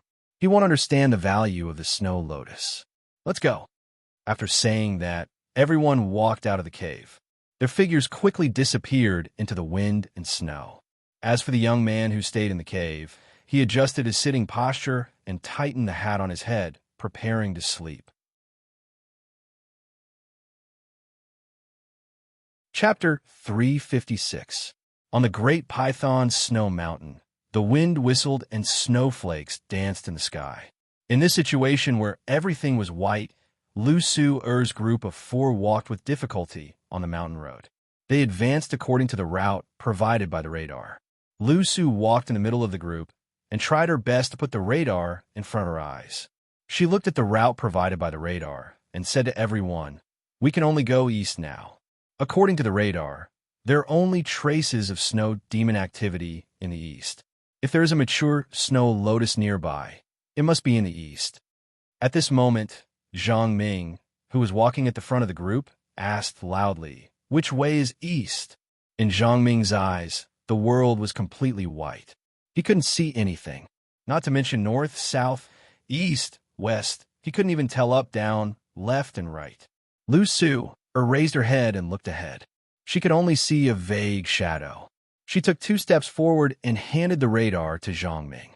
She said loudly, "From now on, you will lead the way. You must watch the radar carefully. Don't go the wrong way." Zhang Ming took the radar. After identifying the direction, he found the east and began to advance. As time passed, the wind and snow not only didn't get smaller, it got bigger and bigger.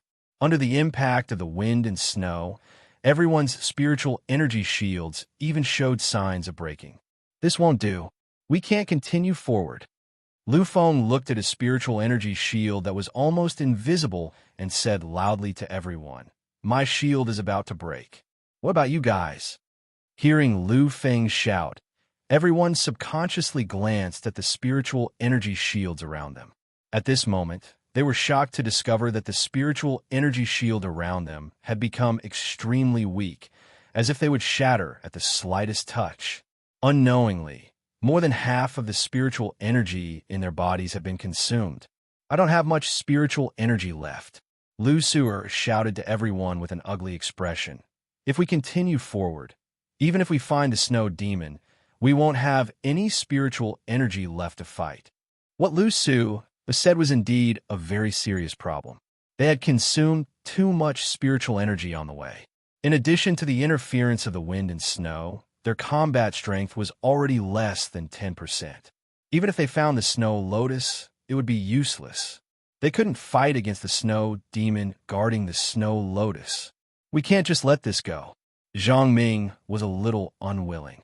They had already come this far. They couldn't possibly go back the way they came. The moment he thought about the possibility of facing the young man's mockery and ridicule when he returned, his face became extremely gloomy. Zhao Ning gritted his teeth and said to everyone, "Either we retreat or find a place to hide." With everyone's current situation, if they continued to move forward, once their spiritual power was exhausted and there was no place to hide from the wind and snow, there was a great possibility that they would be frozen in the snow and their lives would be in danger. Therefore, there were only 2 options in front of them. They could either return to the cave and rest until the wind and snow stopped, or they could find a place to hide and recover before continuing. "Why don't we ha ha ha ha?" Just when Lucer was about to make a decision to have everyone find a place to take shelter from the wind and snow, a burst of baby-like laughter suddenly rang in everyone's ears. "It's the snow demon. What clear sound. It's very close to us." Hearing this laughter, Zhang Ming's eyes suddenly lit up, revealing a blazing light. Lu Su also became spirited and said to everyone, "We are close to our target." Hearing this, Lu Feng was a little embarrassed. After hesitating for a while, he still said to everyone, "In our current situation, can we still fight with the snow demons?" Although the snow demons were just ordinary demonic beasts, they had always appeared in groups. If they encountered the snow demons in their current state, they might not be able to win. Not to mention, the wind and snow were so heavy that it had a great impact on their movements. On the other hand, the snow demons were completely unaffected. They completely occupied the time and place. "Lu Feng, you always say such depressing things at the crucial moment." Zhang Ming sneered and said to Lu Feng in disdain, "We are all cultivators of the 13th level of the Qi refining stage. Those snow demons, the strongest one, is only equivalent to the 5th or 6th level of the Qi refining stage. What is there to be afraid of? I can defeat a group of them by myself." Seeing that Zhang Ming and Lu Feng were about to quarrel again, Lu Su hurriedly said to Zhang Ming, "That's enough. Can the 2 of you stop arguing? I will make the decision. Let's go over and take a look at the situation. After that, we will decide whether or not to make a move." Although Lu Su also felt that this was not the right time to make a move, she really could not resist the temptation of the Feng Shuilian. If she could not see the Feng Shuilian with her own eyes, she would not be satisfied. Since Lu Su had made her decision, no one raised any objections. Just at this moment, the wind and snow gradually weakened. It seemed as though it was about to stop. Sensing the change in the wind and snow, everyone's faces couldn't help but reveal a joyous expression. Then, without prior agreement, they quickly walked toward the direction where the laughter came from. After everyone had walked for about 300 meters, the wind and snow had completely stopped. In front of them was a cliff. At the edge of the cliff, an azure three-petaled lotus was blooming in the wind, emitting a tempting fragrance. It really is the Feng Shuilian. The moment Lu Su saw the Feng Shuilian, she could not help but let out a surprised cheer. Just as she was about to go forward to pick the Feng Shuilian, she was stopped by Zhao Ning. Su there must be a snow demon guarding the Feng Shuilian. Don't be careless. Zhao Ning looked around the Feng Shuilian with vigilance. The snow demon's entire body was snow white. If it were to hide in a pile of snow, it would be almost impossible to see it with the naked eye. Before discovering any traces of the snow demon, it was absolutely impossible to rashly go forward to pick the flower. Hearing Zhao Ning's reminder, Lu Su who was a little hot-headed, suddenly woke up. She began to look around vigilantly for the whereabouts of the snow demon. However, after looking around, she could not find any traces of the snow demon. Why can't I see the snow demon? What about you guys? Lu Su asked everyone with some doubts. I don't see it either. Zhang Ming shook his head. Although he did not see the existence of the snow demon, from the bottom of his heart, he believed that there must be a snow demon hiding nearby. Let me do it. Lu Feng suddenly took a step forward and took out a small black ball from his backpack. He said to everyone, "This is an ink ball. It can release ink and dye everything black. Snow demons like white the most and hate black the most.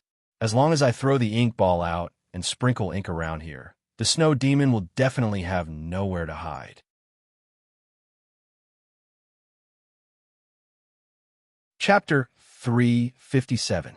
Seeing Lu Feng take out the ink ball, Lu Su's face couldn't help but reveal a hint of joy. She said to Lu Feng, "Then let's hurry up."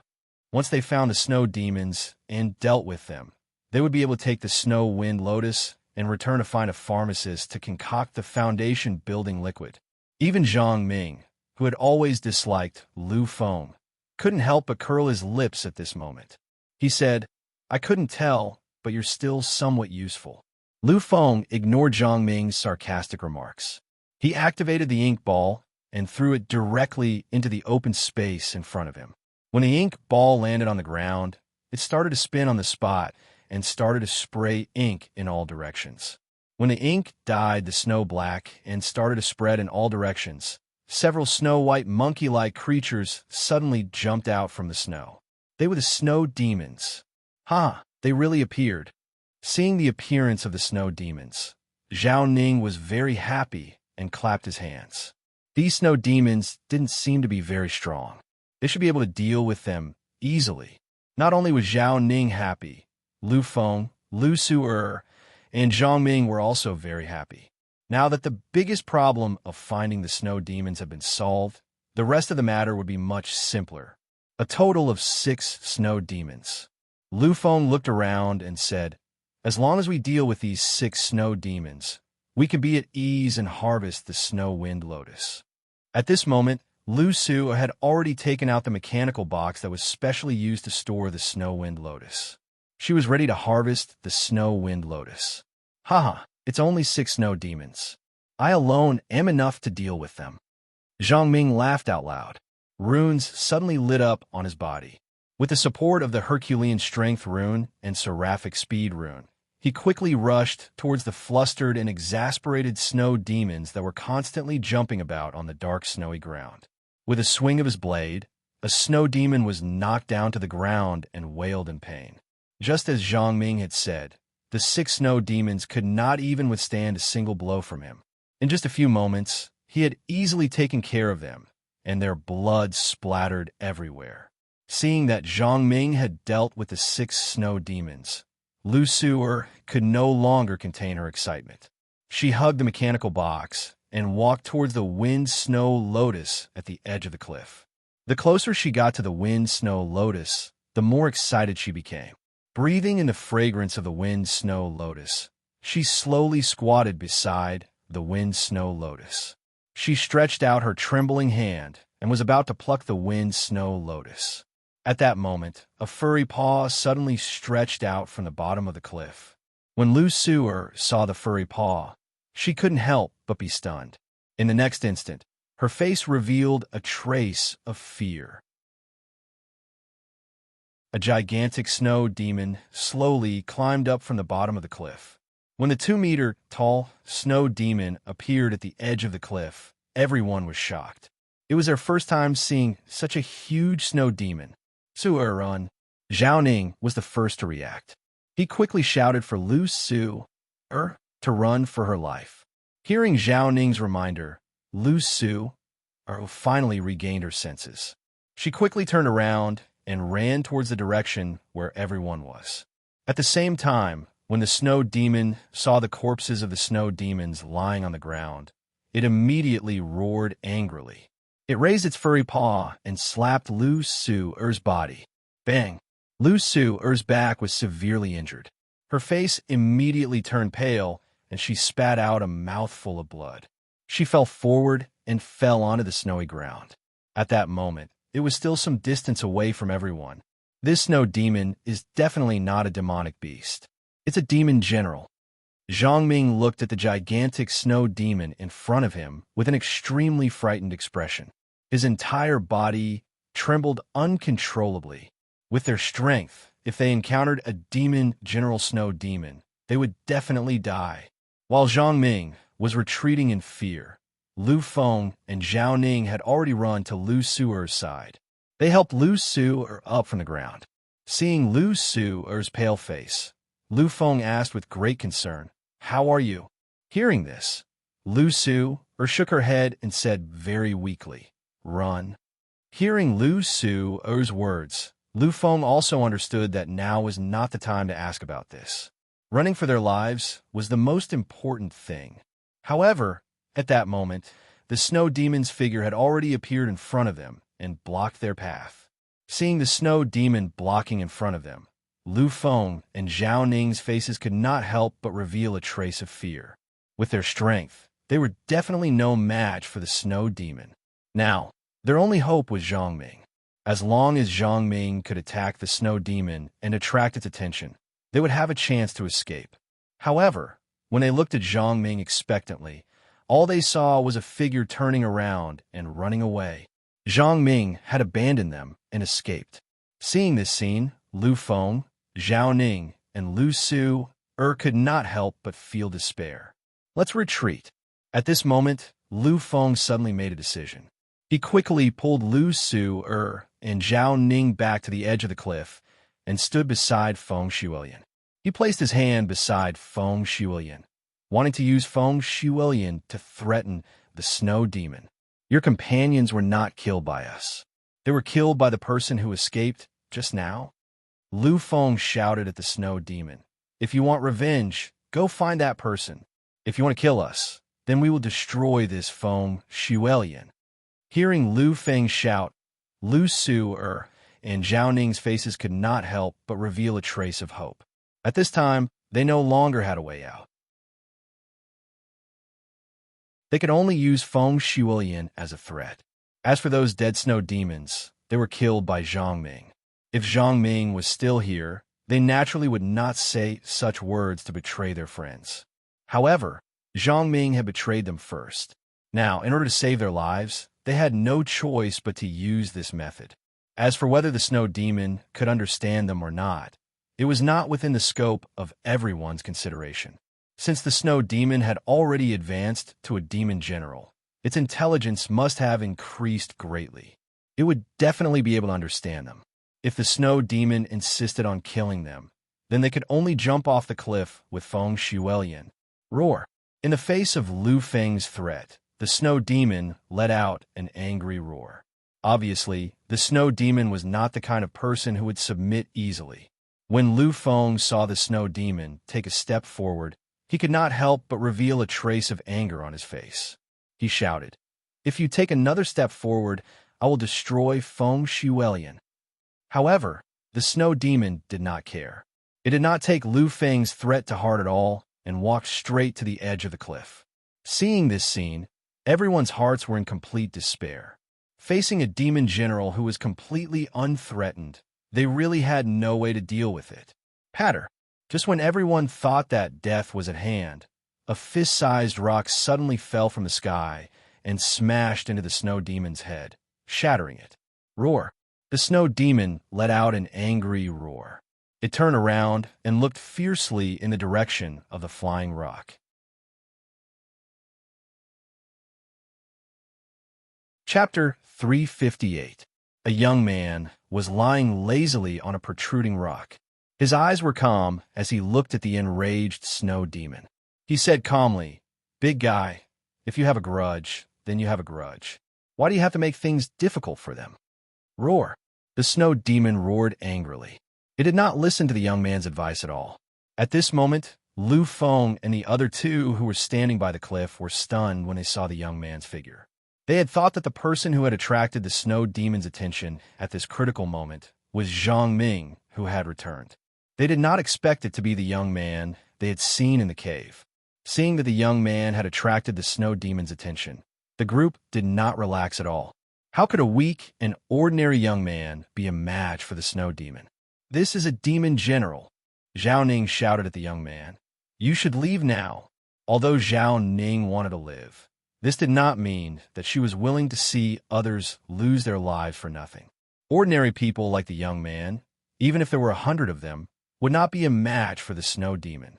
However, the young man did not seem to have heard Zhao Ning's warning.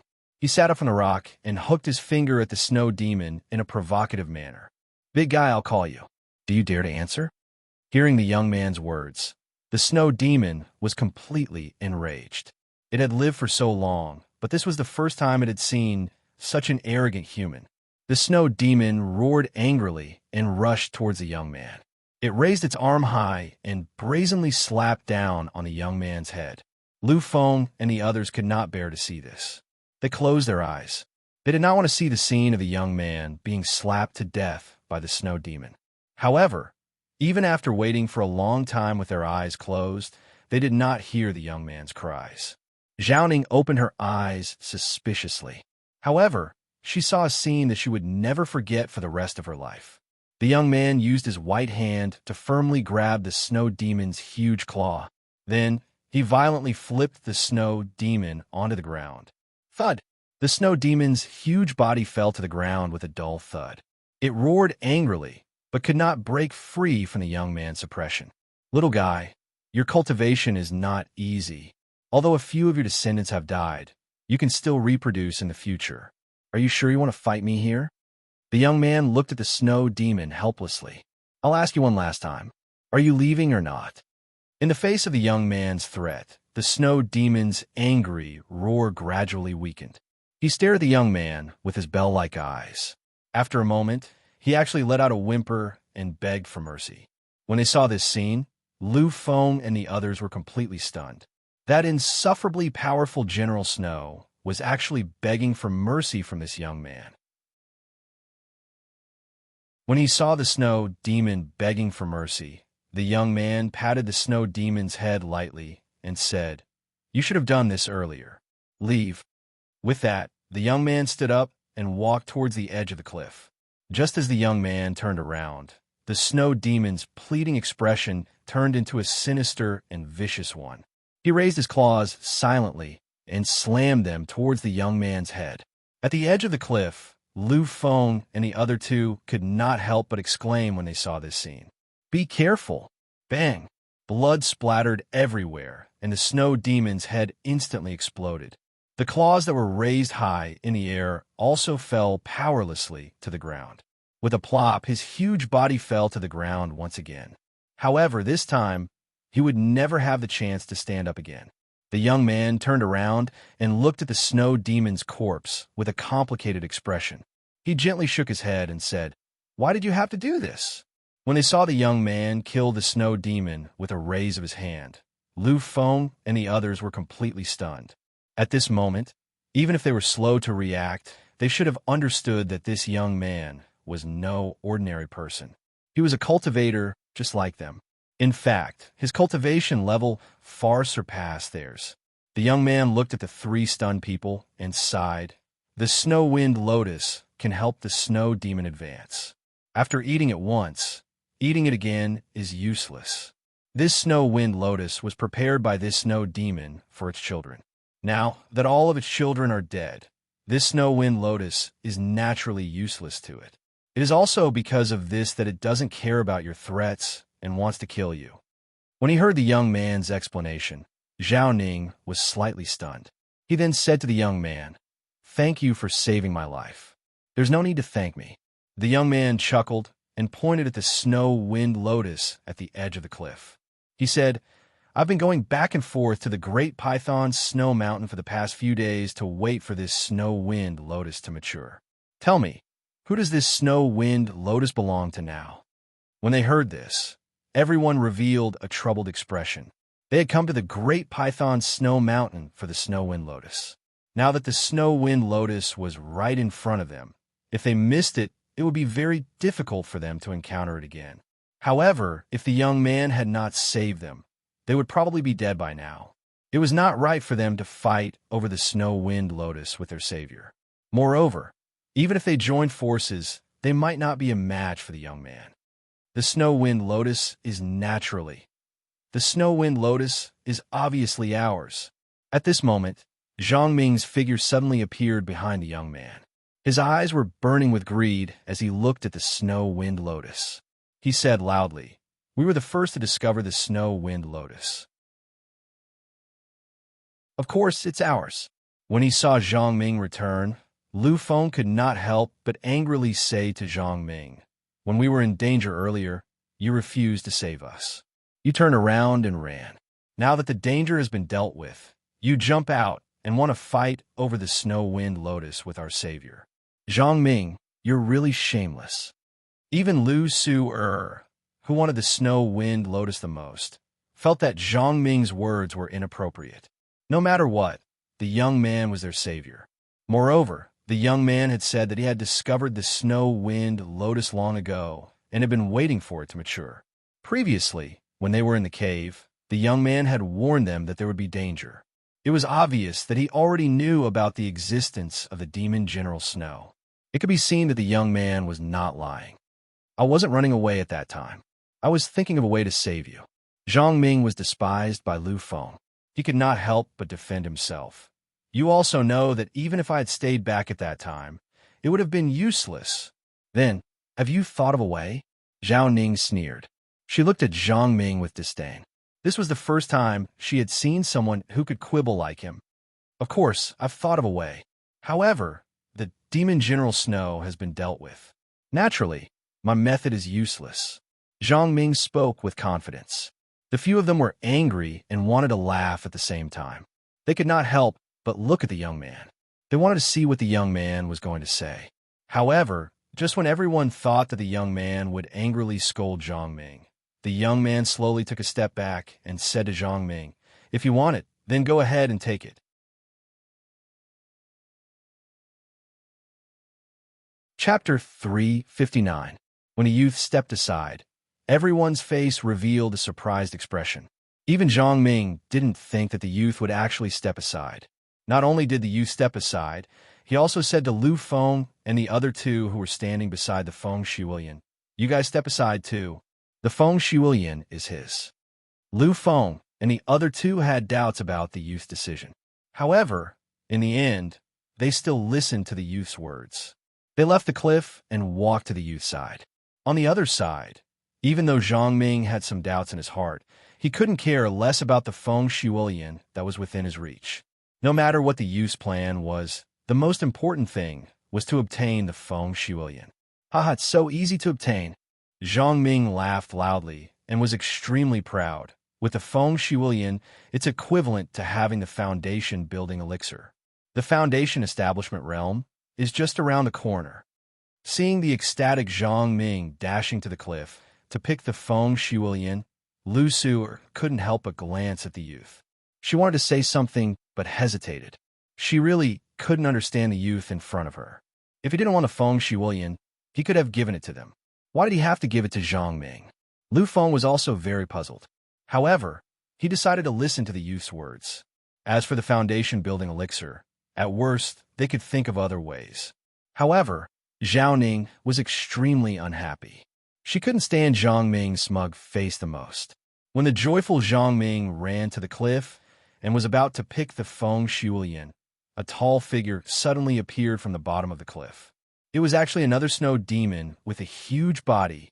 Seeing this scene, the expression on Zhang Ming's face immediately stiffened. His widened eyes were filled with fear, and the joy from before was completely gone.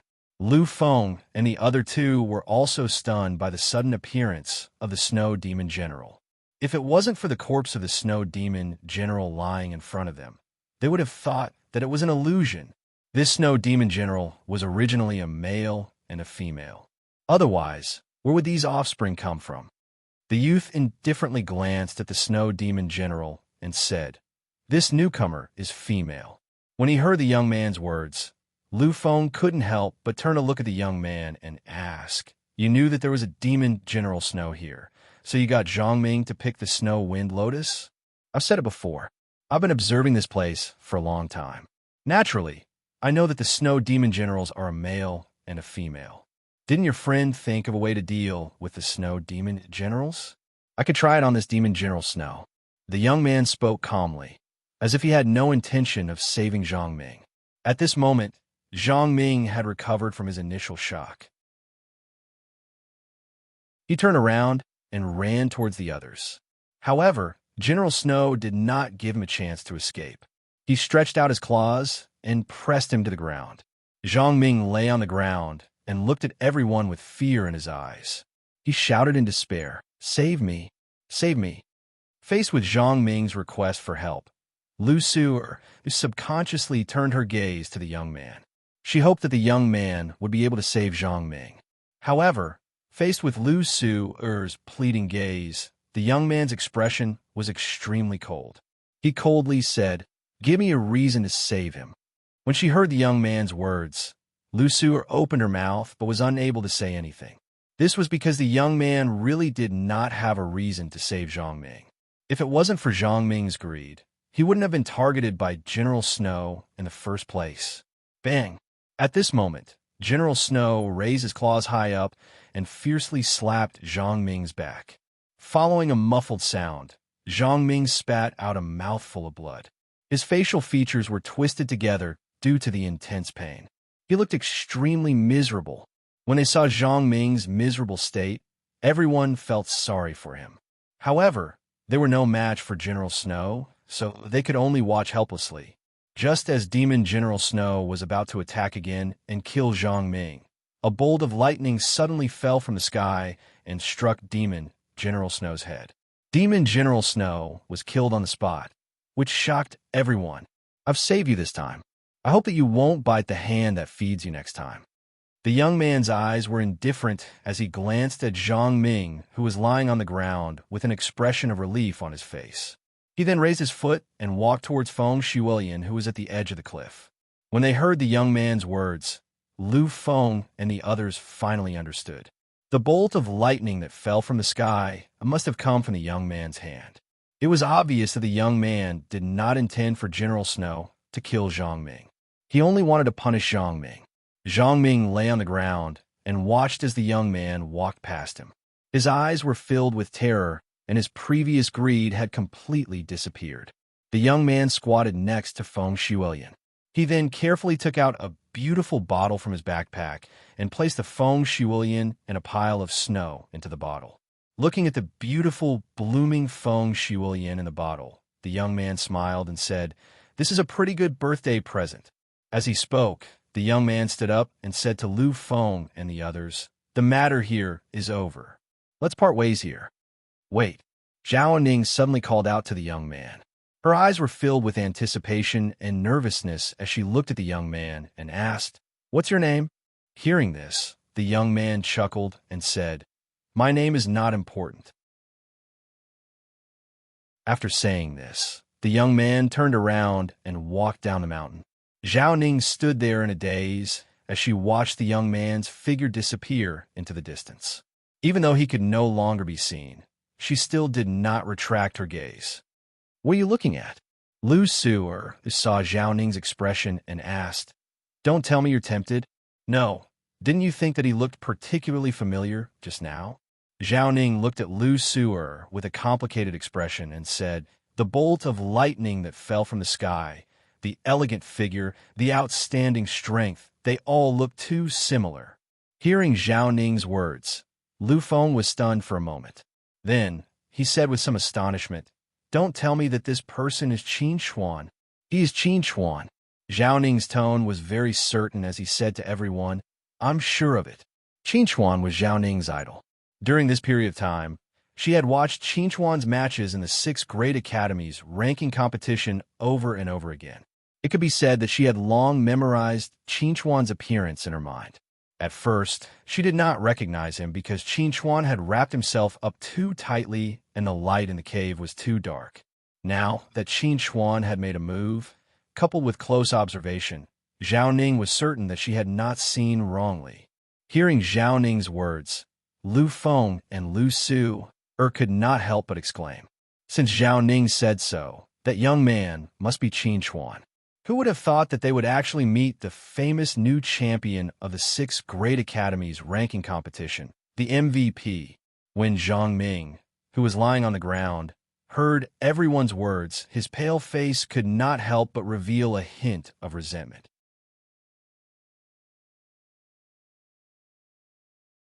Chapter 360. That's right. The youth who had just obtained the Wind Snow Lotus and left the mountain was Qin Xuan, who had left the Black Moon Combat Academy and embarked on his journey alone. Qin Xuan had appeared here because it was almost his teacher Ningya's birthday. In a conversation a few days ago, Ningya had unintentionally mentioned her birthday and told Qin Xuan, who had already reached the Great Python Snow Mountain, that her birthday wish was to receive a flower that would never wither as a present. As long as the Wind Snow Lotus was not destroyed, it would always remain in full bloom. It could be said that this was very much in line with Ningya's wishes. Qin Xuan, who had received the hint, would naturally not disappoint Ningya, which was why he had been waiting here for a few days. After leaving the Great Python Snow Mountain, Qin Xuan found a local express delivery company in a small town at the foot of the mountain and sent the Wind Snow Lotus to the Black Moon Combat Academy's office in the Elven City. Qin Xuan had even bought insurance for such a valuable item, just in case. After doing all this, Qin Xuan prepared to rest in the small town for the night and continue his journey the next day. Sitting in a restaurant in the small town, Qin Xuan drank warm fruit juice while watching the television report of the 6 Great Academies qualifiers. Although the freshman competition and the official competition had ended, the challenge competition was still ongoing.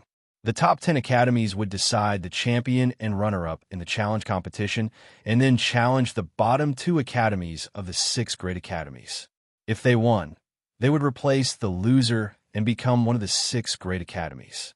In the past, the 5th and 6th places of the 6 Great Academies were usually the Starry Sky Academy and the Black Moon Combat Academy. However, this year, the Black Moon Combat Academy had risen to the top, and the Starry Sky Academy had also shown brilliantly, taking 3rd place in the 3rd place competition. Therefore, the bottom 2 academies were the Black Heaven Sect's affiliated university and the Federation Military University. Unsurprisingly, the champion and runner-up of the challenge competition were Huadong University and Linhai University. Huadong University, led by Gao Shuoyang, chose to challenge the Federal Military University, while Linhai University, led by Sun Mao, chose to challenge the university affiliated to the mysterious Sky Sect. The competition started this morning. At that time, Qin Xuan was on his way up the mountain and didn't have time to watch the competition. At this time, watching the replay on the crystal screen and listening to the discussions of the customers around him, he couldn't help but frown. Did you guys see the match this afternoon? Sun Mao versus Chen Aochu. He was almost killed by Chen Aochu. That's right. It said that if it wasn't for the referee, Sun Mao would have died. Apparently, it was because Sun Mao mentioned Chen Chongqing that Chen Aochu wanted to kill him. Qin Chuan looked at Chen Aochu's gloomy expression on the crystal screen and couldn't help but frown. It seemed that losing to Chen Chongqing in the official competition had a great impact on Chen Aochu, causing him to be unwilling to even hear Chen Chongqing's name. Thinking of the trip to the carefree secret territory that was soon to come, Qin Chuan suddenly had a bad premonition in his heart. Just as Qin Chuan was thinking about this, a delicate figure suddenly appeared beside him. Can I sit here? There are no other empty seats.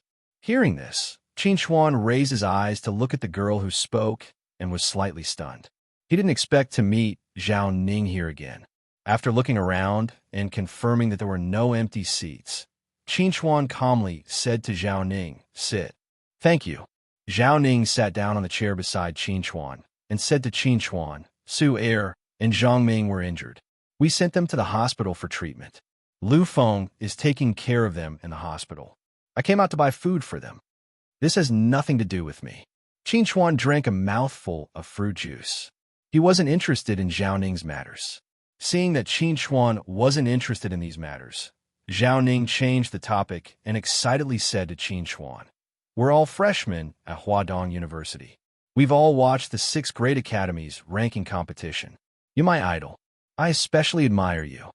Qin Chuan glanced at Zhao Ning and said, "Thank you."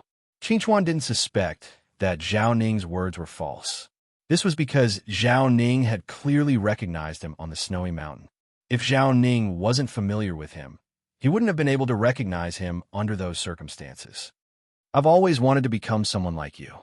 Handsome, confident, responsible, and able to challenge those of a higher level," Zhao Ning happily said to Qin Chuan.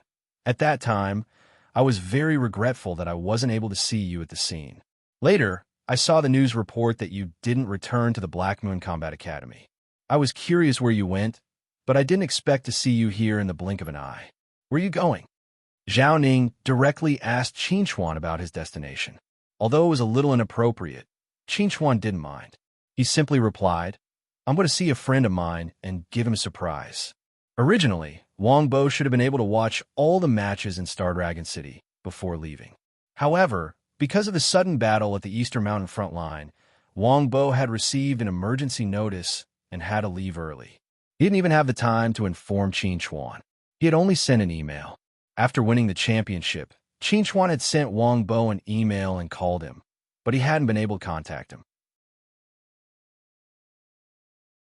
After reading the news about the Eastern Mountain front line, Qin Chuan knew that the situation there was tense.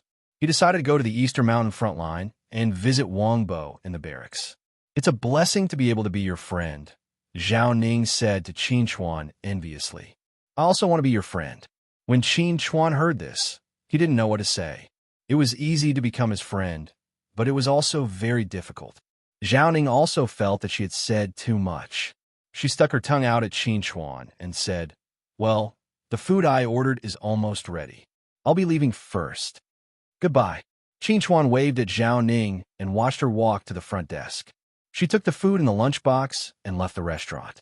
After Zhao Ning left, Qin Chuan turned on his optical computer and checked the latest news about the Eastern Mountain battle. When he saw that the Eastern Mountain front line was in a disadvantageous situation and that the front line had been completely defeated, Qin Chuan couldn't help but frown. How could they be defeated so suddenly? When he saw that the Eastern Mountain front line had more than 10,000 casualties, Qin Chuan couldn't sit still. Although he didn't think that a medic like Wang Bo would be in any danger, he couldn't be at ease unless he saw that Wang Bo was fine with his own eyes. After calling Wang Bo again, but no one picked up, Qin Chuan immediately booked a flight to Eastern Mountain City the next morning. He decided to stop sightseeing and go to the Eastern Mountain front line immediately.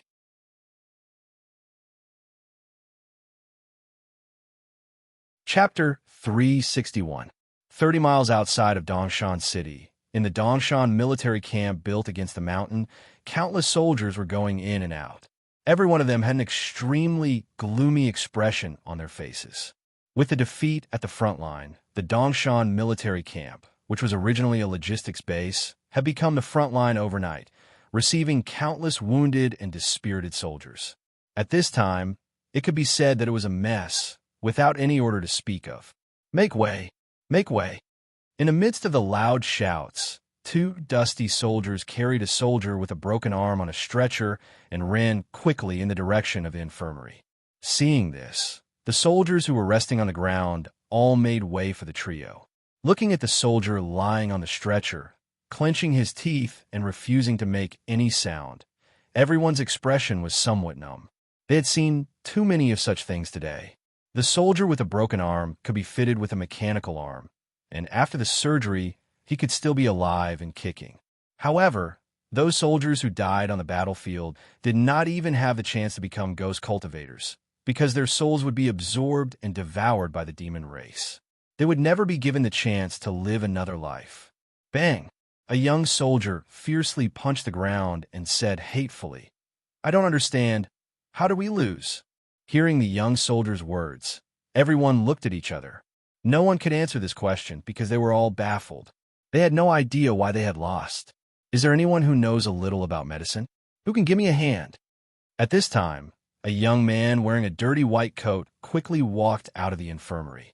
His eyes were very anxious as he looked at the people sitting on the ground.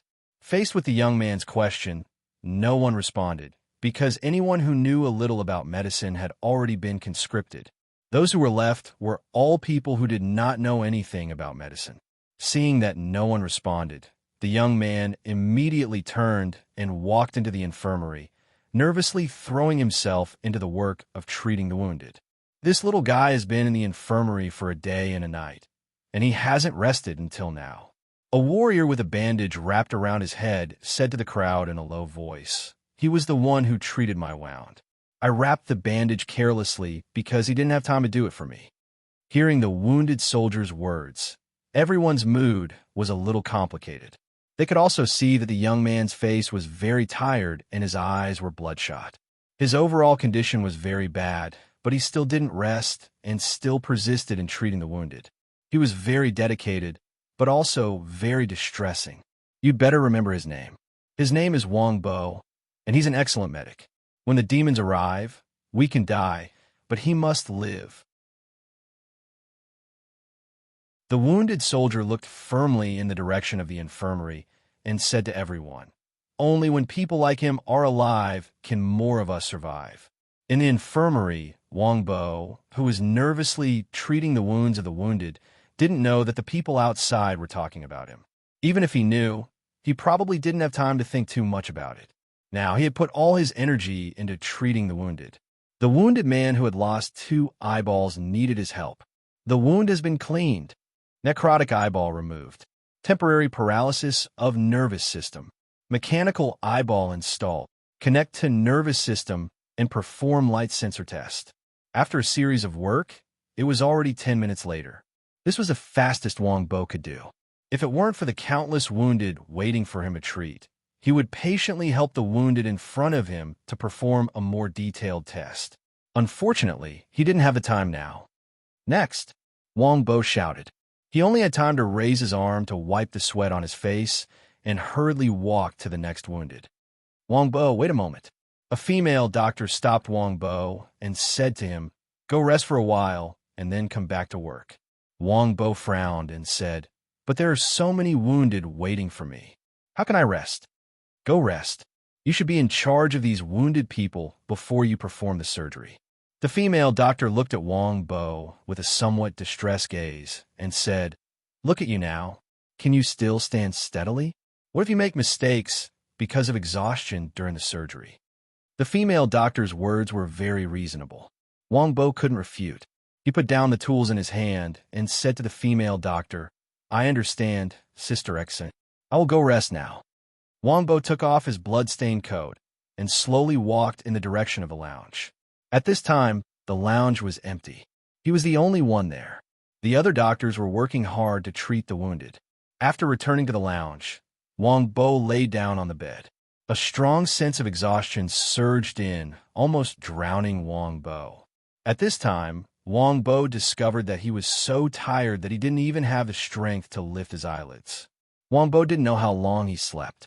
He was awakened by the temptation of a fragrance. "Since you are awake, get up.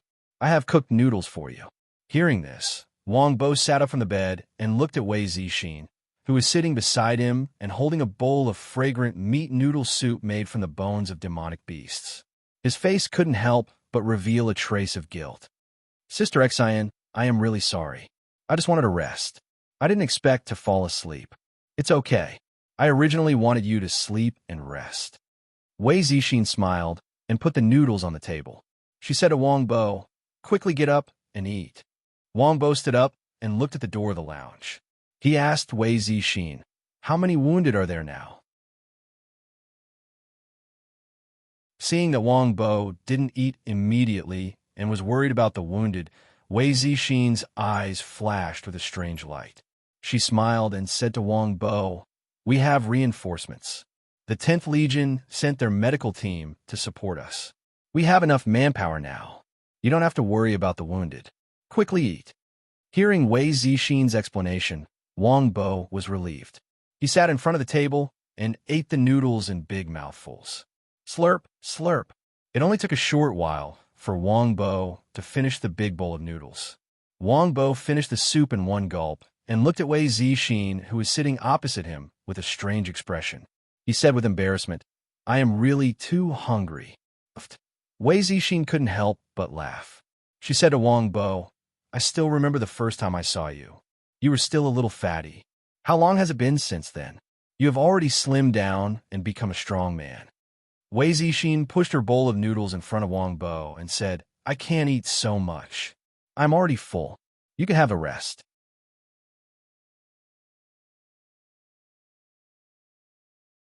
Chapter 362. At this time, because of the defeat at the front line, the people in Eastern Mountain City were already in a state of panic. No one knew if the Eastern Mountain military camp could withstand the attack of the demon race. If the Eastern Mountain military camp fell, their Eastern Mountain City would be next. Just as everyone was in danger, the 10th Legion arrived. When they saw the huge fleet of the 10th Legion flying across the sky, the people of Eastern Mountain City calmed down. Everyone's faces were filled with joy.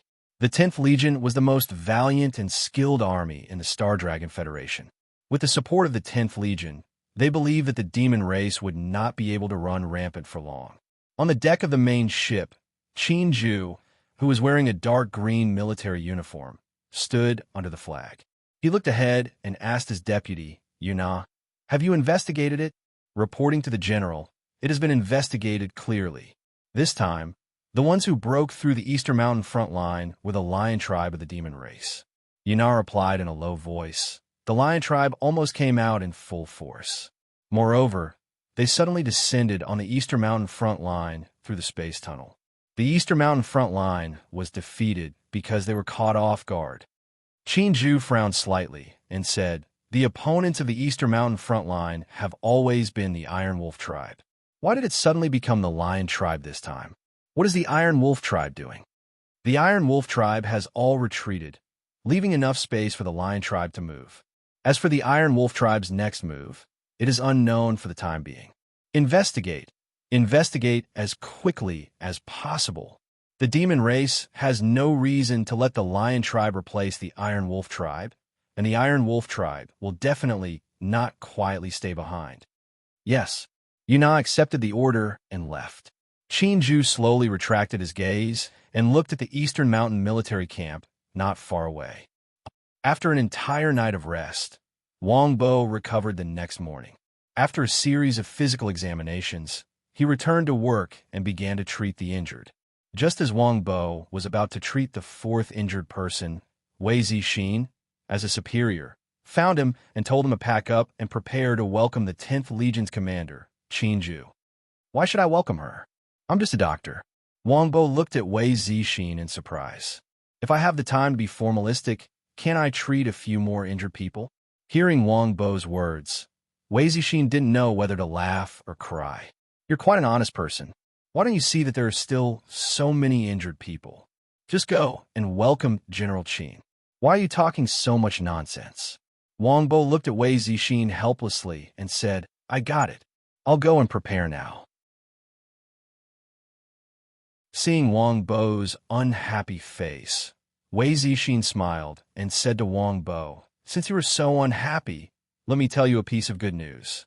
In order to reward your performance in this crisis, we have unanimously decided to promote your military rank from corporal to staff sergeant. Furthermore, we will reward you with 30,000 spiritual value points. Jumping 2 levels in a row, Wang Bo was a little surprised. He was promoted from corporal to staff sergeant just because he treated some of the wounded. Wasn't this a little rocket? That's right. Because your performance in this crisis was perfect, your image was deeply engraved in people's hearts.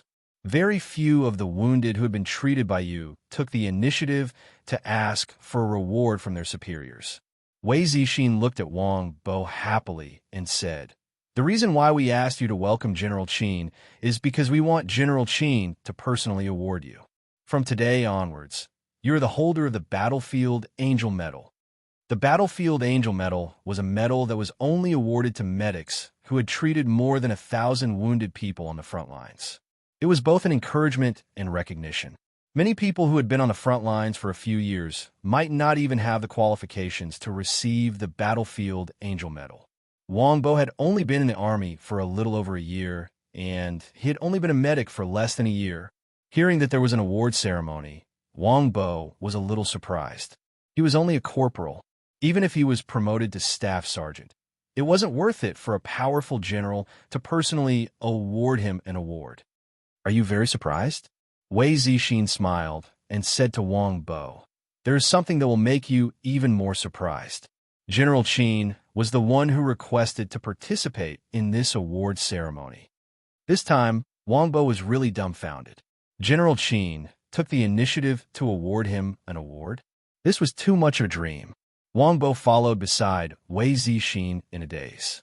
Wei Zixin arranged for him to wash up and change his clothes so that he could appear in his most spirited state. Only then did she bring him to the training grounds of the military camp to prepare for the upcoming award ceremony. This time, there were a total of 3 people who were awarded medals. Other than Wang Bo's Battlefield Angel Medal, there were also 200 Battle Elite medals. They were awarded to 2 frontline soldiers who had outstanding performance on the battlefield. However, the more special point was that only Wang Bo's Battlefield Angel Medal was personally awarded by Qin Ju. At this moment, the martial arts practice field was already filled with a sea of people. However, everyone consciously stood in a square formation. Although there were many people, it didn't seem chaotic or crowded. Wei Zixin directly brought Wang Bo to the front of the line. She glanced at the podium in the center and said to Wang Bo, hurry up and go over.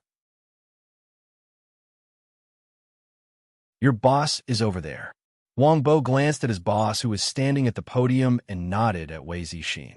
Then, he quickly ran towards the podium and said to his boss who was standing below the podium, Boss, I'm here. When Fang Yong heard this, he turned around and looked at Wang Bo who was standing behind him.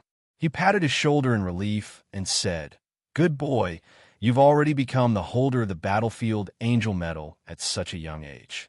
Not bad, not bad. Wang Bo scratched his head and said to Fang Yong, I didn't expect it to be so fast. However, boss, why did General Qin award me an award?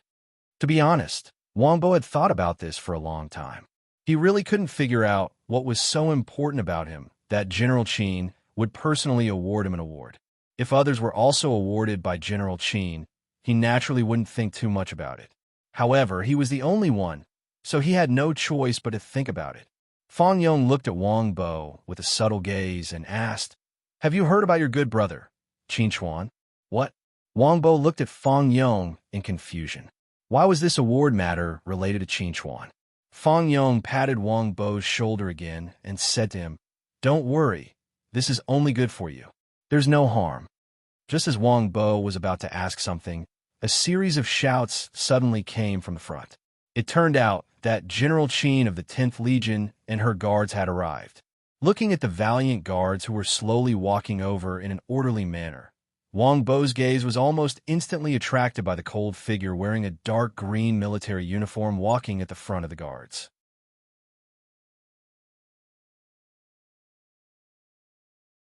Chapter 363. Seeing Qin Zhu's arrival, Fang Yong immediately walked up to him and respectfully bowed. "I am Fang Yong, the commander of the Eastern Mountain Front Line. Greetings, General Qin." Qin Zhu looked at Fang Yong with cold eyes and asked, "Since you are the frontline commander, then please tell me, why are you still alive when so many soldiers were sacrificed at the front line? Where were you when the front line needed to be commanded?" As soon as Qin Zhu's voice fell, the martial arts arena became extremely quiet. No one expected Qin Zhu to question Fang Yong like this in front of so many people. Facing Qin Zhu's question, Fang Yong looked ashamed. "General Qin, when the front line was attacked, I wasn't there to supervise the battle and command the troops. It's my fault. It's not Commander Fang's fault." At this moment, Fang Yong's guard stepped forward and said loudly to Qin Zhu, "The 14th Army deducted our pay. Commander Fang left the front line to go to the 14th Army's base to help us get our pay back. He wasn't able to command us to defend and counterattack immediately, causing the front line to lose. If you want to blame someone, you should ask the people of the 14th Army. You have no right to speak here." Fang Yong turned around and glared at the guard. A mistake is a mistake. After reprimanding the guard, Fang Yong immediately turned to Qin Zhu and said, "Sir, I am incompetent in disciplining my subordinates. Please punish me." "No need." Qin Zhu glanced indifferently at Fang Yong and said, "I'll get someone to investigate the ins and outs of this matter. If it's really as your guard said, that the 14th Army Corps has the guts to embezzle the pay of your frontline soldiers, I'll naturally seek justice for you. But if I find out that you're lying, then I don't mind sending a defeated general to court." Fang Yong looked deeply at Qin Zhu and said, "I believe General Qin will deal with this matter impartially and not let any good person be treated unfairly." Wang Bo stood below the podium and looked at the cold-faced Qin Zhu. He couldn't help but feel some respect for Qin Zhu. He felt that Qin Zhu was too strict and had a strong aura. Accompanied by Fang Yong, Qin Zhu slowly walked to the podium and naturally looked at Wang Bo, who was standing at the side. Looking at the obvious reverence on Wang Bo's face, he asked, "Are you afraid?" Wang Bo was a little confused. How was he supposed to answer this question? Qin Zhu sized Wang Bo up from head to toe and pursed his lips. "Perform well in the future." With that, Qin Zhu stepped onto the podium and turned to look at the nearly 10,000 warriors present. Her eyes were sharp and her expression was serious. She said in a deep voice, "Everyone present, perhaps some of you know me, perhaps some of you don't. It doesn't matter, because I didn't come here to introduce myself, but to lead you to victory and take back the lost territory. It doesn't matter if our opponent is the Iron Wolf tribe or the Lion tribe, because they will all die under our swords. Now, those who have been scared out of their wits by the demon clan, those who have old and young at home, and those who want to go home to marry and have children can go to the logistics department of the 10th Legion to get a pension and leave. I will definitely not stop you. Perhaps your parents, your wives and children are waiting for you to come home. This would be a very good choice. Now, please make your decision. Whether it was the warriors present at the scene or the warriors who watched this simple speech through the crystal screen, they all made the same decision in their hearts. That was to go back with the 10th Legion, kill all the demon clan, and take back the territory they had lost from their hands. If they left like this, they would forever bear the crime of losing their territory. Even if no one scolded them, they would still blame themselves and feel uneasy. Fight back. It was unknown who roared, but a roar suddenly sounded in the square. The entire East Mountain military camp was infected by this roar. Everyone let out angry roars. They wanted to fight back, defeat the demon clan, and take back the lost territory. Fight back! Fight back! Wang Bo stood below the podium and shouted with all his might. His entire face flushed red from excitement.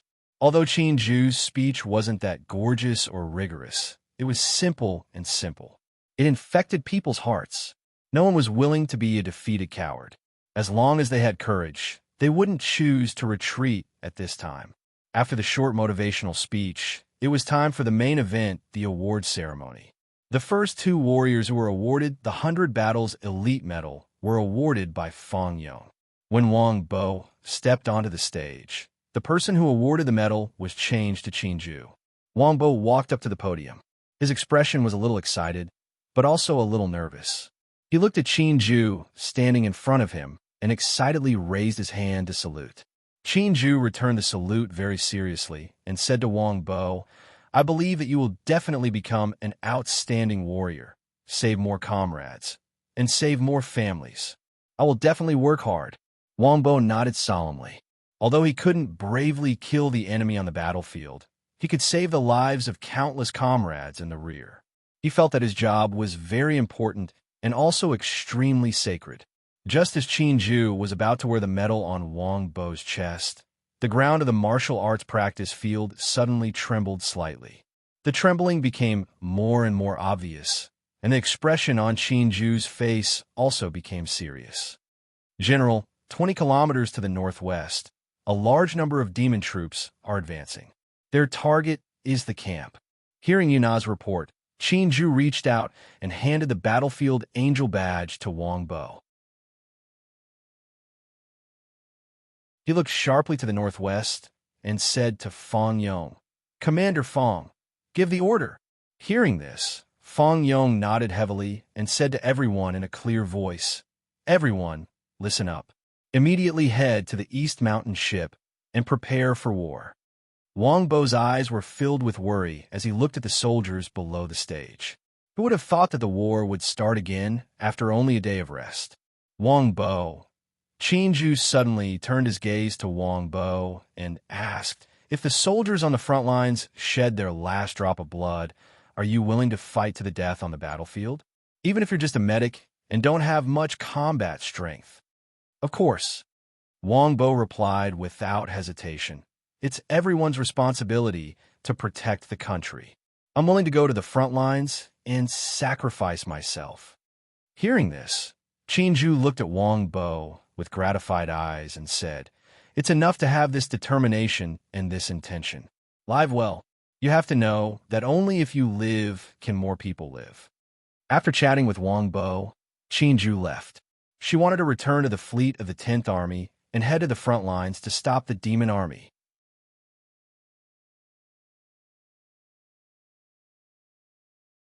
Chapter 364.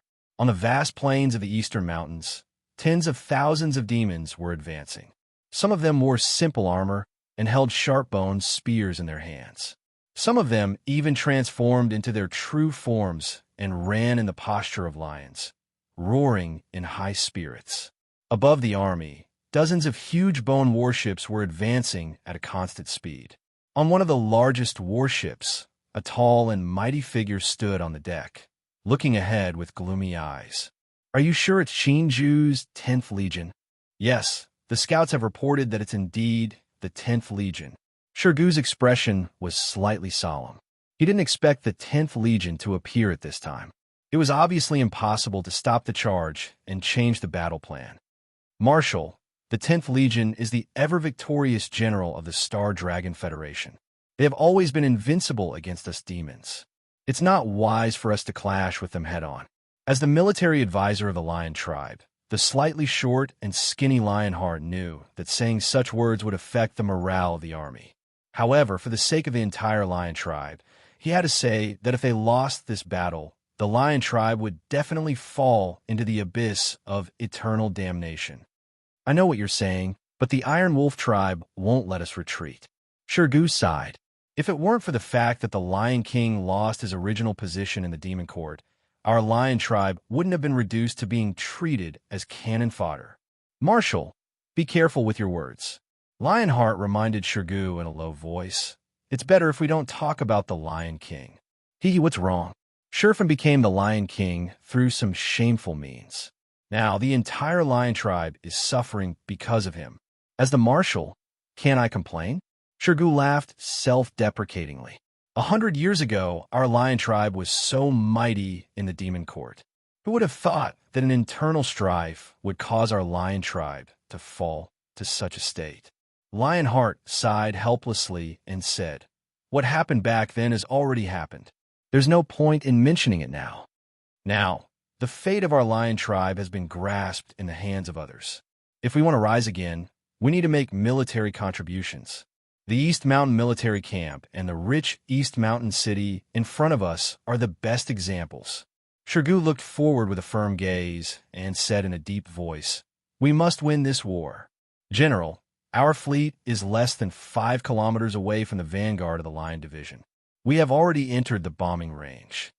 Yana looked respectfully at Qinju, who was standing in front of him, waiting for his orders. "Then let's start the bombardment. Don't save your ammunition. I want you guys to empty all the ammunition in your meteor and comet weapons within half an hour." Qinju looked ahead with a sharp gaze and said coldly, "Under the cannon fire, all demons must be killed." Rumble. When the cannonballs hit the ground, there was a loud explosion. Under the powerful impact, all the warriors of the lion tribe were thrown to the ground, their bodies blasted into a bloody mess. Amidst the wails, the vanguard of the lion tribe didn't stop their charge. They were still charging forward with all their might. The sacrifice of their comrades didn't seem to have any effect on them. When the commander of the 10th Corps saw this scene through the heaven's eye, the expression on their faces became extremely grave. In the past, the demon race army would choose to scatter or use the skeletal warships to cover their attacks. This time, however, the demon race's choice was beyond their expectations. The vanguard of the lion tribe didn't disperse, and there are no bone warships covering the sky. Such a charge is undoubtedly suicide. This is not right. We have fought against the lion tribe in the past, and they have never made such an irrational decision. Looking at the flag of the skeleton fleet, their commander should be Lion Gu. Lion Gu is definitely not the kind of person who would allow his subordinates to sacrifice themselves. They are not humans, they are demons. You can't look at them with common sense. After a quick and rigorous discussion, the command center made 2 decisions regarding the response of the lion tribe. The first decision was to continue bombarding the vanguard of the lion tribe and directly blow them up. The second decision was to send the vanguard of the lion tribe to engage the enemy after the vanguard of the lion tribe was destroyed. The remaining artillery fire would pour down on the middle of the lion tribe. However, because the bone fleet was above the middle of the army, with the bone warships covering them, the bombardment might not have any effect. The command center was only responsible for discussing the decision. The person who made the decision was their top boss, Qinju. When Yana sent the 2 decisions to Qinju, Qinju almost didn't hesitate to choose the first decision. He wanted to use absolute firepower to completely annihilate the lion tribe's vanguard and then engage in close combat with the lion tribe's central army. Obviously, in Qinju's opinion, the effect of injuring 10 fingers was far better than breaking 1 finger. After Qinju gave the order, the fleet of the 10th Legion mercilessly poured down on the vanguard of the lion tribe. In just a short 3 minutes, the entire vanguard of the lion tribe was completely destroyed and lost the ability to fight. On the main ship of the Bone Fleet, Lionheart couldn't help but reveal a look of heartache as he looked at his fellow tribesmen who were wailing and dying in front of him. These tribesmen who sacrificed themselves are all worthy of respect. Lionheart sighed when he heard this. The tribesmen who sacrificed themselves were worthy of respect, but also pitiful.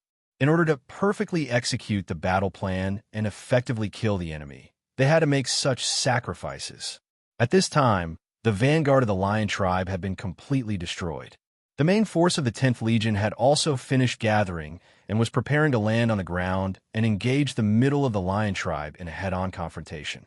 When the vanguard of 10,000 people landed on the ground and began to set up weapons and build a defensive line to meet the middle of the lion tribe, the middle of the lion tribe suddenly separated from middle. A group of only 1,000 people rushed out and roared as they charged towards the vanguard of the 10th Legion. In the original plan of the 10th Legion, They had enough time to build defensive fortifications before the middle of the lion tribe rushed to within 100 meters of them. However, the charging speed of this group of more than 1,000 people was far faster than expected. In almost a breath's time, they had crossed 1,000 meters and arrived in front of the vanguard. 1,000 people faced a 10,000 people army, but they fought with the momentum and battle formation of 1,000,000 soldiers. Amidst the battle cries, the vanguard of the 10th Legion was utterly defeated. In almost the blink of an eye, they had completely lost the ability to resist, shocking everyone.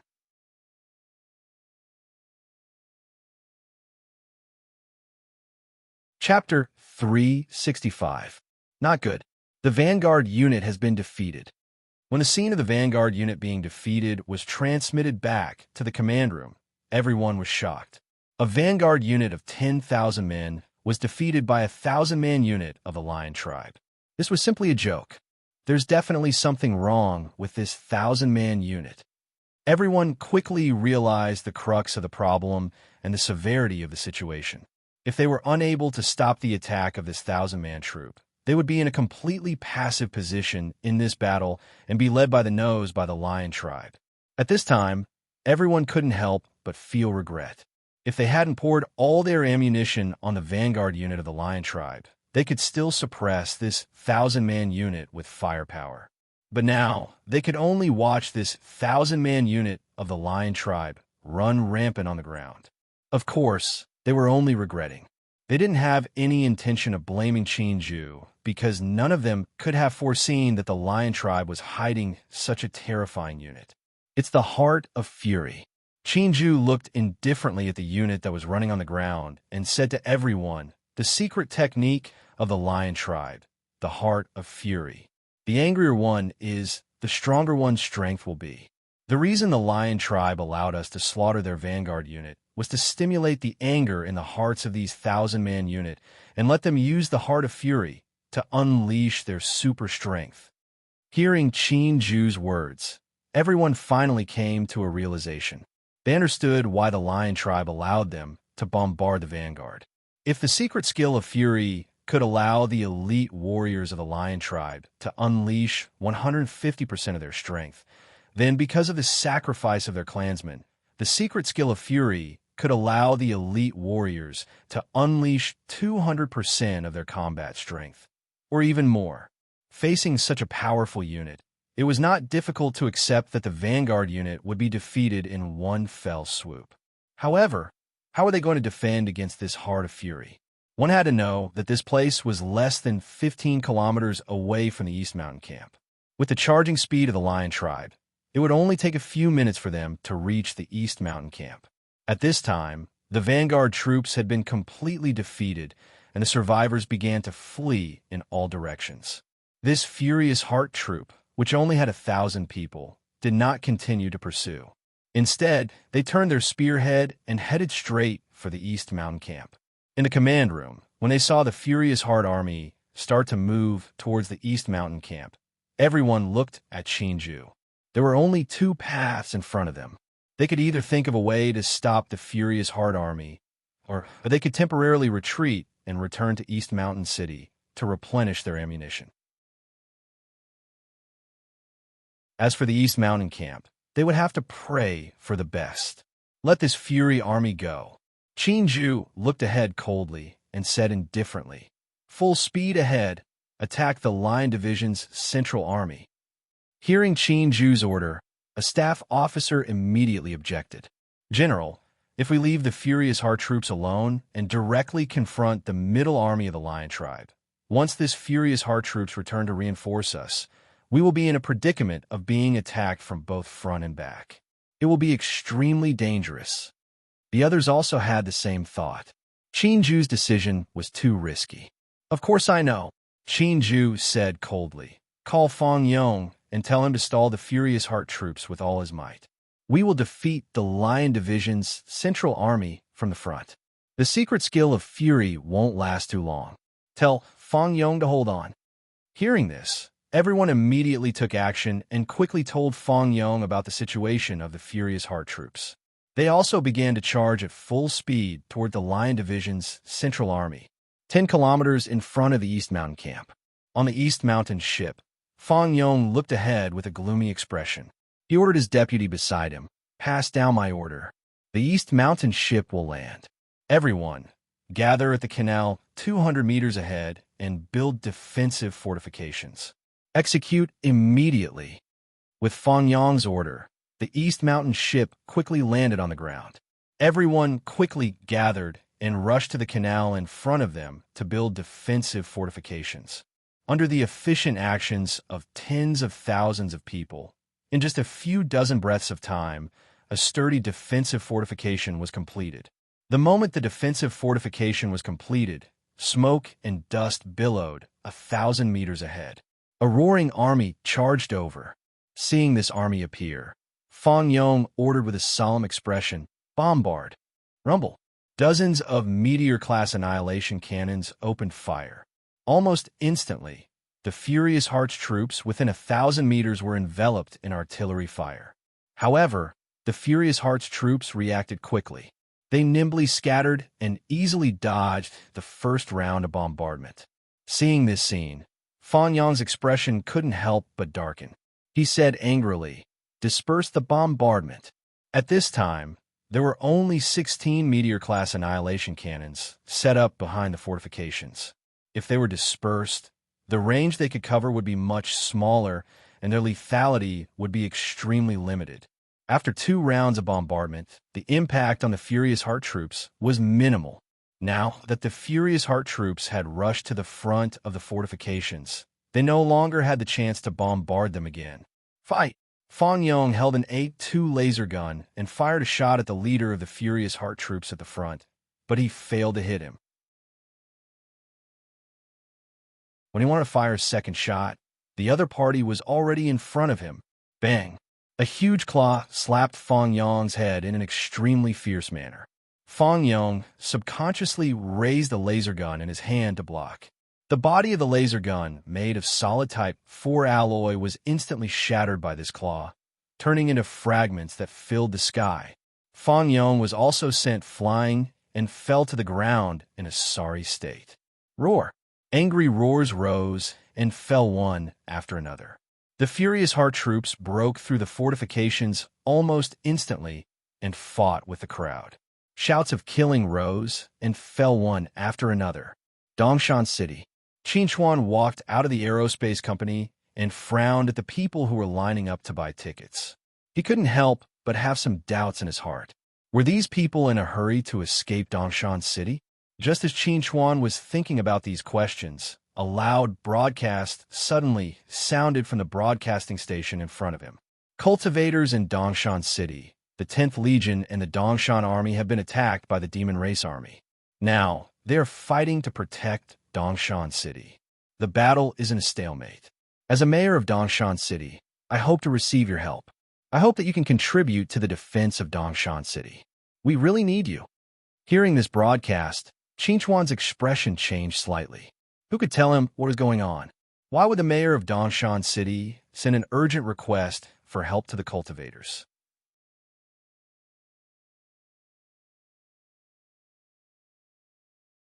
Chapter 366. Quick, everyone keep up. In the Eastern Mountain camp, anxious shouts rose and fell one after another. All the soldiers received their guns and ammunition from the logistics department and were ready to rush to the front lines.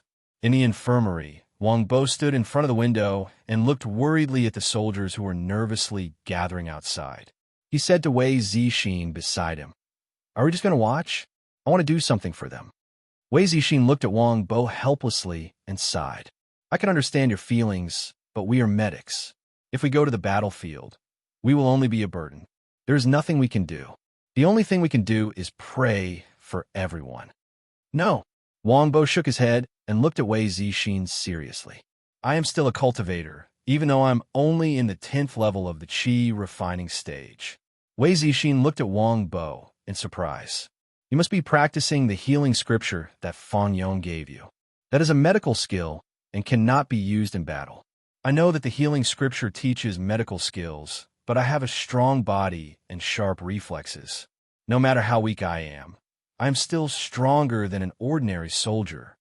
Wang Bo clenched his fists and said to Wei Zixin, I can't just stand by and watch my comrades fight on the front lines while I do nothing. After saying this, Wang Bo turned around and walked downstairs. Wei Zixin saw this and reached out to grab Wang Bo's arm, saying, Wait, I will go with you. Wang Bo looked at Wei Zixin in surprise. Sister Xian, what are you going to do? Of course I am going to fight alongside you. Wei Zixin said matter-of-factly. Don't forget, I am in the 11th level of the Qi refining stage. I'm even stronger than you. Wang Bo heard this and said to Wei Zixin worriedly, But Sister Xian, you have never had any combat experience before. I didn't before, but I will after this. You speak as if you have a lot of experience. Wei Zixin glared at Wang Bo. Are you going or not? If you don't go now, they will be leaving. Wang Bo looked back at the large army that had finished gathering outside the window. He had no time to say anything and could only drag Wei Zixin down the stairs. Everyone, listen up. Let's go. Wait. Wang Bo shouted to the leader of the garrison troops. Brother Chong, take me with you. I want to go to the front lines with you. Chong Chong frowned when he heard that and said, Nonsense. You're a military doctor. Why are you going to the front line? Big Brother Chong, a military doctor, is also a soldier and a warrior. Right now, everyone has to fight bravely to protect our country. Do you want me to hide at the back and watch all of you bleed and die? Wang Bo's tone was extremely firm. One more person means one more strength. Trust me, Brother Chong. Seeing Wang Bo's resolute attitude, Chong Chong had no choice but to agree. He had Wang Bo and Wei Zixin quickly board the vehicle and move together with the group. The convoy rumbled out of the military camp and rushed toward the front line at full speed. However, they had only advanced for about 5 kilometers when they bumped into the soldiers who had gone out earlier. Wang Bo and the others couldn't help but be shocked when they saw the disheveled soldiers. What happened? Why was it that in less than 10 minutes, the army had been defeated? When Fang Yong, who was supported by the guards, saw the arrival of the reinforcements, there was no surprise on his face. Instead, there was a look of horror on his face. He shouted loudly, Turn around and run. Many soldiers on the vehicle were shocked when they heard Fang Yong shout. Commander Fang actually wanted them to run? Rumble. Just when everyone was shocked and puzzled, a group of soldiers suddenly appeared behind Fang Yong's defeated army. It was the Furious Heart's troops. In the previous head-on confrontation, Fang Yong's troops were crushed by the Furious Heart's troops with just one charge. After 3 back-and-forth attacks, the entire army was smashed into pieces. Fang Yong had no choice but to urgently gather the remaining troops around him and retreat. He didn't even have time to care about the East Mountain warship. Even the regular troops were defeated by the Furious Heart's troops in one fell swoop, let alone the garrison troops of the Dongshan camp who had not been on the battlefield for a long time. Therefore, Fang Yong didn't want these people to die in vain. He wanted everyone to escape before the pursuing troops arrived. Unfortunately, the arrival of the Furious Heart's troops was faster than he imagined. Seeing that there was no chance to escape, Fang Yong could only say to everyone, rely on the chariots for defense. Set up all the long-range weapons and bombard them. Hearing Fang Yong's order, Chong Chong immediately took action. Nearly 100 chariots formed a triangular formation, activated the heavy artillery on the vehicles, and began to bombard the charging Furious Heart's troops. The scene of hundreds of cannons firing at the same time was extremely shocking, but in fact, the impact on the Furious Heart's troops was minimal. The Furious Heart's troops still used the method of scattering to avoid the bombardment, breaking up into pieces and charging freely. Fang Yong had already seen the power of this tactic. At this time, seeing the Furious Heart's troops use the same tactic again, he could do nothing but stare. This troop is definitely the Lion Tribe's elite troops. Almost all of them are high-level shifter soldiers. Coupled with their explosive secret techniques, they are enough to wipe out any of our land combat troops. If we want to win, we have to hold on and survive their explosive period. Combined with his actual experience and the clues provided by Qinju's command center, Fang Yong had a deep understanding of the Furious Hearts troops and knew the weakness of this troop. However, he was afraid that he and the garrison brothers behind him would not be able to hold on until the moment the Furious Hearts troops revealed their weakness. I asked you to contact the 14th Legion. What's the result? Fang Yong glanced at the contact officer, and a hint of anxiety flashed in his eyes. They answered the phone, but when I asked them to support us, they hung up. When I called again, they didn't pick up. Hearing the contact officer's words, Fang Yong punched the chariot in hatred and said angrily, "These damn bastards. Boss, let me treat your wound first." Wangbo looked at the bloody wound on Fang Yong's chest and couldn't help but say, "If you don't treat it in time, I'm worried that it will be infected." Most of the shifters' bodies carried extremely toxic bacteria. If the wound was not treated in time, once the infection worsened, it would be troublesome. Fang Yong turned to look at Wangbo and was stunned for a moment. "Why are you here? What are you doing in such a dangerous place?" Wangbo grinned and said to Fang Yong, "Boss, I'm a battlefield angel. Wherever there is war, I should naturally be there."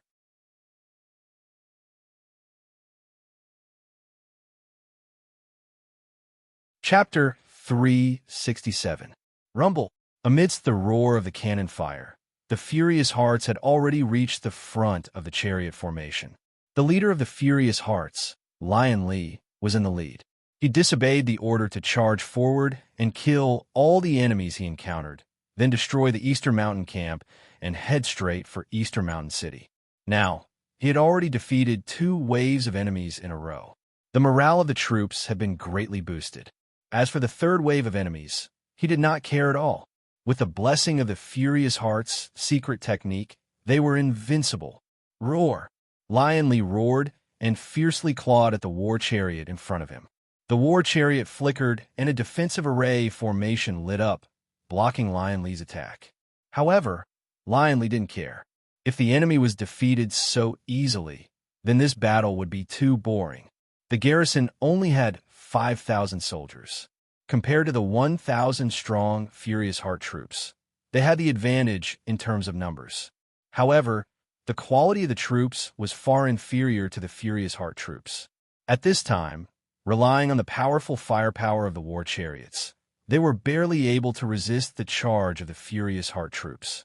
However, every time the Furious Heart troops launched a charge, some war chariots would be destroyed. On the other hand, the Furious Heart troops barely suffered any damage. If this continued, by the time all the war chariots were destroyed, the Furious Heart troops would at least have half of their forces left. And once their troops were annihilated, the Furious Hearts would no longer have any obstacles and would head straight for Eastern Mountain City. Eastern Mountain City's defensive power would be almost impossible to resist the Furious Hearts. When the time comes, the entire city would fall. This was not a situation Fang Yong wanted to see. "Break out." Fang Yong gritted his teeth and said to everyone, "We can't all die here. If we die, Eastern Mountain City will become a piece of meat in their mouths. We will be at their mercy. If we can return to Eastern Mountain City alive, then Eastern Mountain City can still be saved. We can still hold on until reinforcements arrive. I don't believe the 14th Division can watch Eastern Mountain City fall." Hearing Fang Yong's words, the liaison officer said hatefully, "If the 14th Division could come to our aid, we wouldn't have fallen to this state. Fu Long deserves to die." Fu Long was the commander of the 14th Division. "All right, enough nonsense. Prepare to break out." Fang Yong looked at Wang Bo, who was standing beside him, and said to everyone, "Protect Wang Bo and Dr. Wei when we break out of the encirclement. All of you can die, but not them. Do you understand?" Yes. It was impossible for all 5,000 men to break through the encirclement. Someone had to stay behind to stop Furious Heart's troops, and this heavy responsibility was taken over by Chong Chong. As the commander, Fang Yong was the only one who had a say in Eastern Mountain City. Only when Fang Yong stepped forward could the city's defenders listen to his commands. Only then could Eastern Mountain City be defended. Only 1,000 people were chosen to break out of the encirclement.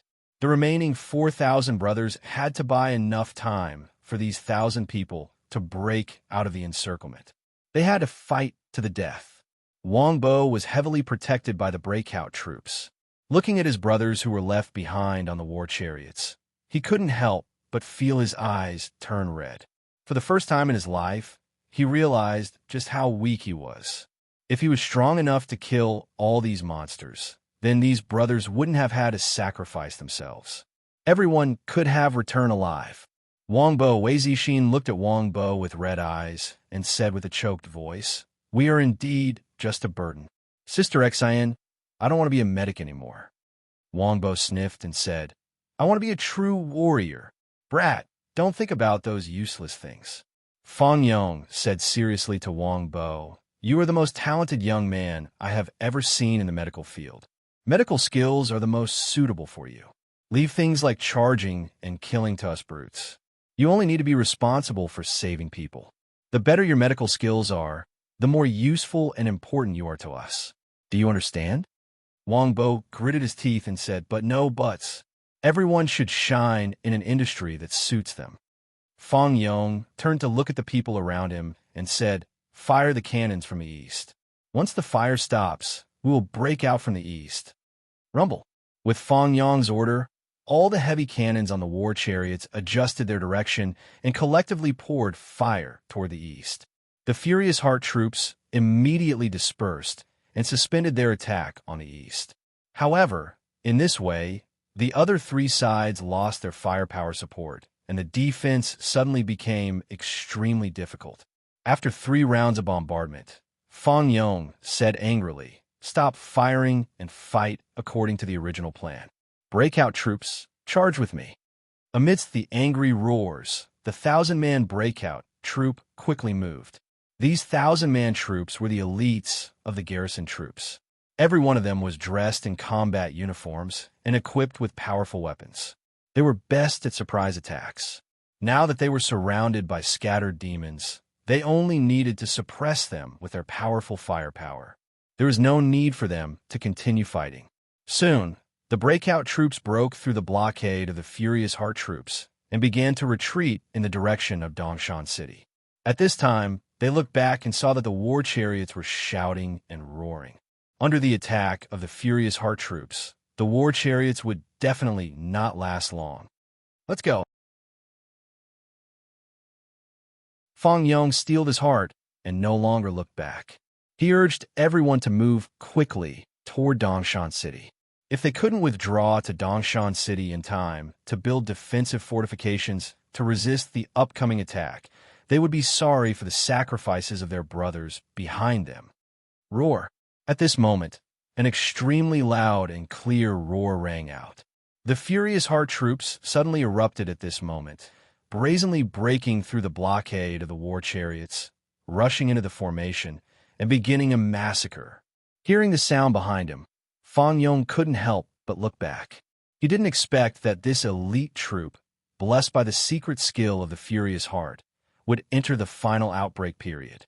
Once the outbreak was over, they were bound to fall into a short period of weakness. That would be the best time for him to counterattack. However, now the garrison troops had been divided into 2, and the Furious Heart troops had already killed their way into the war chariots. It was too late for them to turn back and support. Bastard! Bastard! Bastard! Fang Yong slapped himself fiercely. His eyes were bloodshot. If he could hold on for a while longer and didn't rush to break out, maybe he would have led his brothers to fight back against the Furious Heart troops. His brothers in the war chariots wouldn't have to sacrifice themselves. Seeing Fang Yong blaming himself so much, everyone felt extremely sad. Under the circumstances at that time, for the sake of Dongshan City, breaking out of the encirclement was the best choice.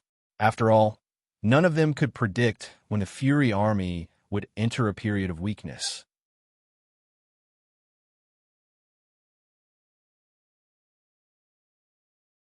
Chapter 368. The final outburst of the Furious Heart's troops was extremely shocking. In just a short 2 minutes, nearly 4,000 garrison troops were slaughtered.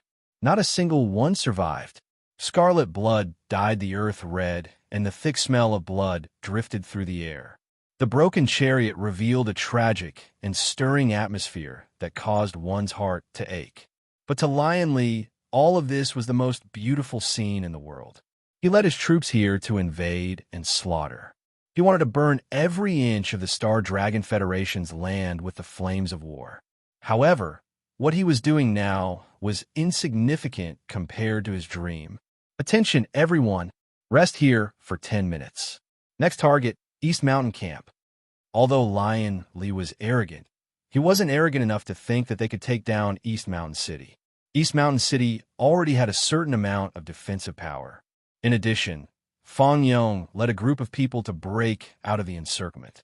At this moment, East Mountain City was definitely a tough nut to crack. In their current state, not only would they not be able to achieve anything, they might even be in danger. For them, the best choice now was to occupy East Mountain Camp and rest for a while. Scouts would keep an eye on East Mountain City and patiently wait for the arrival of the main force. As for whether the 10th Legion could defeat the main force of the Lion Division, Lion Li didn't consider it at all because he had absolute confidence in Lion Gu. While Lion Li led his subordinates to rest and reorganize, Fang Yong and the others' moods changed from their initial anger to depression. In the end, some of them even began to sob. Many of their brothers and friends had died in the war chariot formation. The pain in their hearts could not be described with words. Men don't cry easily. It's only because they haven't been hurt. Wei Zixin choked with sobs. Her eyes were completely red and swollen from crying.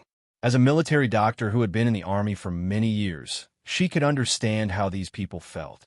Therefore, every time she treated the wounded, she tried her best because she didn't want to see sadness on their faces. However, she could save one person, 10 people, but she couldn't save 4,000 people at the same time. I can't accept this. Wang Bo clenched his fists. His nails were deeply embedded in his palms. Blood stained his nails and fingers, but he didn't notice. What can I do even if I can't accept this? Fang Yong looked ahead and said softly, "After this war is over, I will resign. I don't deserve to continue to be a frontline commander. I have let down the brothers who trusted me." After 2 consecutive defeats, Fang Yong had completely lost his confidence and hope for the future.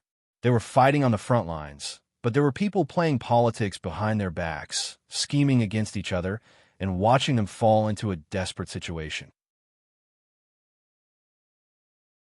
That kind of grief, that kind of helplessness, if one did not experience it personally, no one would understand. "Boss, let's go back." Wang Bo gritted his teeth and said, "I'd rather die on the battlefield than leave like this." Wang Bo's words echoed the thoughts of many people. For a warrior, the most glorious outcome was to die on the battlefield. They did not want to return to Eastern Mountain City. They wanted to fight to the death. Fang, of course. Yes, they couldn't die. Whether it was living an ignoble existence or enduring humiliation, they had to live. If even their troops were to die, then Eastern Mountain City would be in real danger. He couldn't ignore the millions of people in Dongshan City just because of a moment's anger. He was a commander. When he made the wrong decision due to his emotions, he had to correct it. Rumble. At that moment, the roar of a war chariot engine came from the front. Everyone subconsciously looked up. Dozens of war chariots were slowly approaching. They seemed to be Dongshan City's defenders. When the distance between the 2 armies was less than 100 meters, the defending army was the first to stop. The war chariot opened, and a group of people wearing all kinds of clothes came out. There were men and women, old and young, but without exception, all of them were cultivators. From the foundation establishment stage to the chi refinement stage, there were all kinds of cultivators. Seeing these people appear, Fang Yong's face showed a touch of confusion. He didn't understand what these people were doing. Where did the frontline troops come from? Who's the general? A bearded man stepped forward and shouted to Fang Yong's remaining troops, "I'm the company commander of Dongshan City's defenders, Xia Changyuan." Hearing Xia Changyuan shout, Fang Yong replied loudly, "Changyuan, it's me, Fang Yong." Xia Changyuan heard Fang Yong's voice and couldn't help but be shocked. He quickly ran over and asked, You lost the battle? Originally, Xiao Changyuan was going to lead the cultivators behind him to support the front line. Who would have thought that not long after they set off, they would encounter allies who were defeated? Facing Xia Changyuan's question, Fang Yong looked ashamed and said in a low voice, "Except for us, the rest of the brothers were all sacrificed."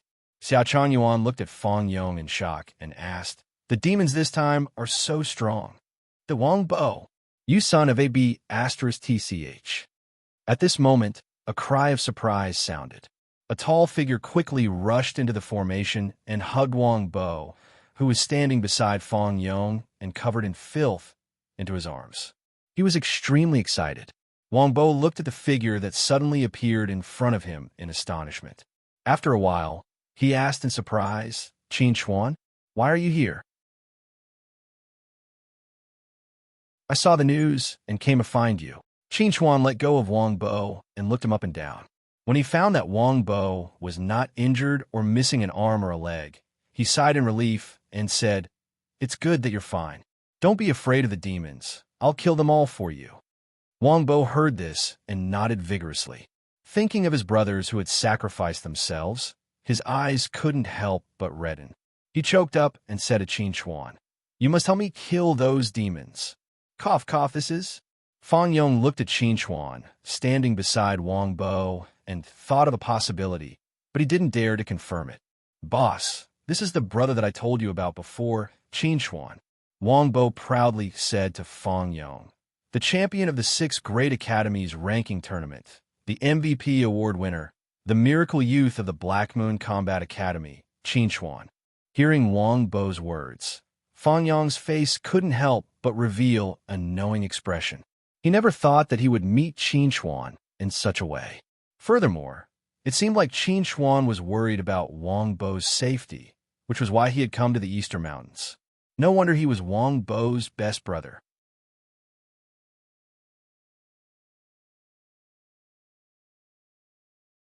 Chapter 369. You guys wait for a moment. Xia Changyuan interrupted the conversation and asked Fang Yong anxiously, "Commander Fang, what's the situation with the demons? How could your 10,000 regular troops and 5,000 garrison troops be defeated in such a short period of time?" Fang Yong sighed and said, "It's not just us. The 10,000 vanguard troops of the 10th Legion also lost to the demons." Xia Changyuan was shocked and said in disbelief, "Even the invincible 10th Legion was defeated?"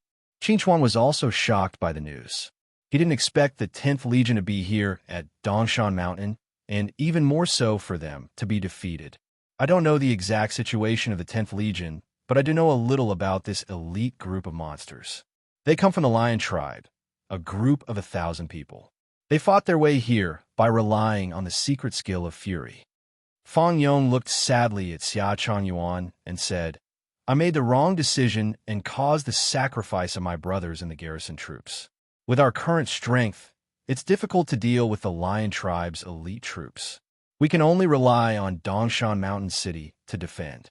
Xia Changyuan's face turned pale when he heard this. He asked in a panic, "Commander Fang, do you think we can hold on?" "We must." Fang Yong gritted his teeth and said, "The nearest legion to us is the 14th Legion. I will ask the mayor to ask General Fu Long for help." If Fu Long still refused to help after the mayor asked, his position as Legion commander would be over once Dongshan Mountain City fell. No matter how powerful his backer was, it would be impossible to protect him. "Then let's quickly retreat to Dongshan Mountain City," Xia Changyuan said nervously to Fang Yong. "Battalion Commander Wang and I have no experience in defending a city. We will have to rely on you, Commander Fang." As the commander of Dongshan City's garrison, Xia Changyuan was very familiar with his own abilities. In the face of such a large-scale demon invasion, if he were to command the city's defense, it would definitely fall. This important task had to be handed over to the professionals. Fang Yong was a frontline commander who fought the demons all year round. He was the best choice to command the city. All right. Fang Yong didn't refuse and immediately agreed. He had led everyone to break out of the encirclement in order to defend Eastern Mountain City. He was good friends with Battalion Commander Wang. whom Xia Changyuan had mentioned. It shouldn't be difficult for him to take over the defense of the city. Then let's go now. At this moment, Xia Changyuan wished he had wings and flew back to Eastern Mountain City. It was too dangerous to be out in the wild during this chaotic time. Commander Fong, please wait a moment. Just as everyone was about to leave, Qin Chuan suddenly called out to Fong Yong. Fong Yong turned around and looked at Qin Chuan with a puzzled expression. Qin Chuan, do you have any questions? Commander Fong, if I'm not mistaken, you're saying that we're facing the Lion Tribe, and that the elite troop that defeated you earlier used the secret skill of fury, right? Xia Changyuan said impatiently. Is there anything you can't say on the way back? Do you have to say it in such a dangerous place? This is very important. I have to get to the bottom of this. Qin Chuan looked at Fong Yong with a serious expression, waiting for his answer. That's right. Fong Yong nodded and said, It is indeed the Lion Tribe. We received a clue from the 10th Legion that this elite troop used the secret skill of fury. If that's the case, then I don't think we need to retreat. Qin Chuan smiled and said, We can blow the horn for a counterattack and swallow this elite troop whole. Hearing Qin Chuan's words, everyone present widened their eyes in shock. Xia Changyuan couldn't help but say to Qin Chuan, I know you're the champion of the 6 great academies ranking competition. You're very strong, but this is war, not an arena competition. Do you understand? Maybe I don't know much about commanding a battle, but I dare say that no one here knows the secret skill of fury better than I do. Qin Chuan said to everyone with great confidence, Once the secret skill of fury is used, it can explode with great power for a short period of time. But after that, it will enter a period of weakness immediately. That's our chance to fight back. I know what you're talking about. Fong Yong took a deep look at Qin Chuan and said, But even if that troop enters a period of weakness, it's still not something we can defeat. For a long time, the Star Dragon Federation didn't rely on individual combat power to resist the invasion of the demon race. Instead, it relied on super powerful technology. Now, everyone only had some individual combat weapons. It was almost impossible for them to annihilate that elite troop. In Fong Yong's eyes, Qin Chuan was just a college student. He knew too little about the actual situation and took things for granted. Then, Commander Fong, how much do you know about the period of weakness? Qin Chuan looked at Fong Yong seriously and said, Do you know that the weakened state of the secret skill of fury will last for 2 hours? And in the last minute before the weakened state ends, the caster will enter an absolute trough, and it will be difficult for them to use even 10% of their abilities. As long as we seize this last minute, we will definitely be able to swallow this elite troop. Hearing Qin Chuan's words, everyone's faces were filled with shock. They only knew that the secret skill of fury would enter a weakened state after the eruption period, but as for the specific duration of the weakened state and the secret of the last minute, they didn't know. Are you sure? Fong Yong's breathing couldn't help but quicken. If what Qin Chuan said was true, once they seized this opportunity, they would definitely be able to swallow up this elite troop of Lion Tribe. Commander Fong, you have to calm down. Xia Changyuan saw that Fong Yong was tempted, so he hurriedly dissuaded him. What if this is false information? May I ask, Commander Xia, what good will it do me to deceive you? Qin Chuan sneered and said, If we can't seize this rare opportunity and miss it, once the elite troop recovers, if Dongshan City falls, whose responsibility will it be? Facing the aggressive Qin Chuan, Commander Xia was speechless. He really couldn't bear this responsibility, but he also didn't believe that Qin Chuan was telling the truth. How can you prove that what you said is true? Fong Yong wasn't a man without brains. If he wanted to wipe out the enemy, he first had to make sure that the information provided by Qin Chuan was true. This is what my teacher told me, Ningya, a 4th grade battle troop dispatcher in the Star Dragon Federation. I swear on her reputation that every word I said is true, Qin Chuan said solemnly. He wouldn't give anyone a chance to doubt him.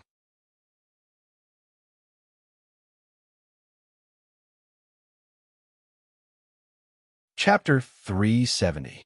On the plains, an army of about 800 people was slowly advancing towards the eastern mountain. As the leader of this army, Lion Li had an ugly expression on his face. He was exhausted and wanted to find a cool place to lie down and rest for a while to get through this disgusting period of weakness. Although the secret technique of fury is good, this period of weakness is really disgusting. Lion Li raised his head and looked at the Eastern Mountain camp, located halfway up the Eastern Mountain. In a short while, they would be able to reach the Eastern Mountain camp and have a good rest there. By the time they recovered, the battle at the front line would be almost over. Lion Li, we have lost a total of 180 brothers. Lion Feng, who was walking beside Lion Li, looked a little gloomy. He was really sad to have lost so many brothers along the way. This is war. There will always be people dying and sacrificing themselves. You have to accept it. After all, we have wiped out more than 20,000 humans. Compared to that, our losses are nothing. Lion Li comforted Lion Feng, not taking this matter to heart. As for the vanguard troops who had died in the bombardment of the 10th Corps, Lion Li did not care about them at all. Those who had died were all criminals or the old and weak. They were just cannon fodder, and their deaths were not worth regretting. Lion Feng glanced at Lion Li and said, "This is the reason why the Supreme Commander let you lead us. You are more cold-blooded than I am and more suitable for the battlefield." Lion Li laughed and said, "You are right. You are too soft-hearted. Whether it is to your comrades or to your enemies, you're too weak." "I hate war." Lion Feng pursed his dry lips. "If possible, I hope that there will never be a war in this world. Your wish is beautiful, but reality is cruel. You don't like war, and I don't like war either. I believe that no one likes war. But whether war breaks out or not, it is not up to us. It is up to the people sitting at the top." Lion Li raised his hand and pointed upwards. "If it weren't for our Lion King's incompetence, we would be galloping through the hunting grounds right now, happily hunting. That kind of life would be the most comfortable." Lion Feng sighed and asked, "Why is there war?" Sure, Feng didn't understand, and surely couldn't answer this question because he didn't know either. "We're about to reach the Eastern Mountain camp. Our scouts are waiting for us." Lion Li patted Lion Feng's shoulder and said, "All right, don't think about those complicated questions anymore. Have a good rest. There's still battles waiting for us." Seeing that they were getting closer and closer to the Eastern Mountain camp, Lion Li suddenly felt uneasy. He kept feeling that something was wrong. "Stop! Stop right there!" When everyone heard Lion Li's roar, they all stopped and looked at him in confusion. They didn't understand why Lion Li wanted them to stop when they were so close to the Eastern Mountain camp and could have a good rest. Sure, Li's eyes were solemn as he looked in the direction of the Eastern Mountain camp. Looking at the silent Eastern Mountain camp, he said to everyone immediately and thoroughly, "Everyone scatter and retreat." Everyone looked at Lion Li in surprise. They didn't understand why Lion Li would give such a strange order. But at this moment, the gates of the Eastern Mountain camp suddenly opened and a stream of people rushed out. Kill! Amidst the angry roars, there was endless hatred and killing intent. Everyone held their weapons and charged at the new Exine troops. Seeing this scene, Lion Li roared again, "Run!" This time, no one continued to question Lion Li's decision. Everyone turned and began to run for their lives. In the crowd, Fang Yong was still feeling uneasy. But when he saw that the new Exine troops had no intention of fighting and were instead fleeing in all directions, he couldn't help but feel excited. Qin Chuan was right. The new Exine's secret techniques weakened state would fall into an absolute trough at the last minute. Otherwise, there was still 5 minutes before the weakened state ended. There was no need for the new Exine troops to flee. Kill! Wang Bo roared and caught up to a male lion that was running with all its might. He roared and pulled out the alloy saber at his waist, ruthlessly stabbing at the lion's buttocks. The blade entered the lion's flesh and blood splattered. The lion howled and turned around to counterattack, but Qin Chuan suddenly appeared at this moment and killed it with a punch. Seeing Wang Bo turn around to look for other shifters with his face stained with blood, Qin Chuan couldn't help but sigh. He could see that Wang Bo really hated these shifters. He really treated the sacrificed soldiers as his own brothers. Perhaps after today's events, Wang Bo would fight the shifters for the rest of his life. Qin Huan's feelings toward the shifters were very complicated. He hated them because they had killed too many people, but he also understood them because they were forced to start a war. The initiator was the human clan. If those things hadn't happened back then, even if the human clan and the shifters couldn't coexist, it wouldn't be difficult for them to mind their own business. As a human, no matter how much Qin Huan sympathized with the shifters, it was impossible for him to betray the human clan. Therefore, when facing these invaders, he could be merciless and kill them directly.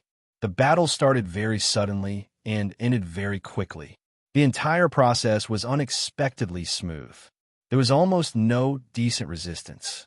More than 600 demons were killed on the spot, and dozens were captured alive. As for the rest, they were still being pursued. It was likely that they would not be able to escape. It was worth mentioning that Lion Li was captured alive by Fang Yong himself. Lion Li, who was tied up with restraints, was thrown to the training field of the Eastern Mountain Camp. He lay on the ground and looked at the people around him, their faces full of killing intent. He shouted angrily, "The Lion tribe is invincible. Shut up." Fang Yong stared coldly at Lion Li. "You have killed my fellow shifters. You will be punished by the human clan's law. I will personally send you to the military court and put you on trial." "Ha ha! The Lion tribe is invincible." Lion Li laughed, completely ignoring Fang Yong's words. Since he was captured alive, he was ready to die. It was impossible for him to lower his head and beg for mercy. "The matter here is over. I'm a little worried about the 10th Division." Qin Huan looked into the distance and said to Fang Yong, "Commander Fang, you can handle the matter here. I will go to the front line to take a look. Maybe I can help."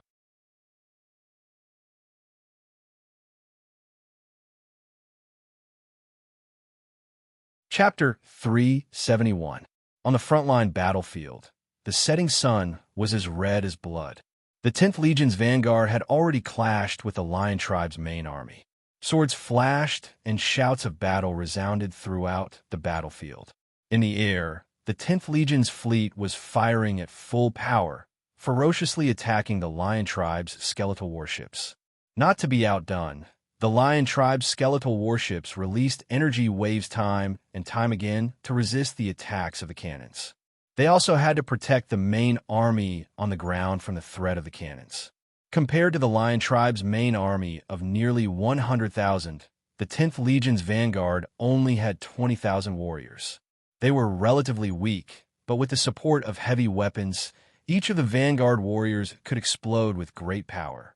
Their combat ability was top-notch, and they were able to firmly suppress the Lion tribe's main army even though they were at a disadvantage in numbers. On the skeletal warship, Lion Gu looked indifferently at the battle on the ground. He asked Lionheart beside him, "Next, should we carry out the second step of the plan? Something's not right."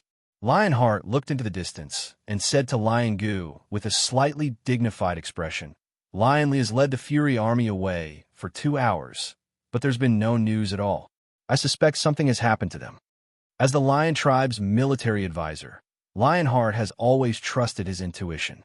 Lion Gu's face was expressionless as he looked at the front indifferently.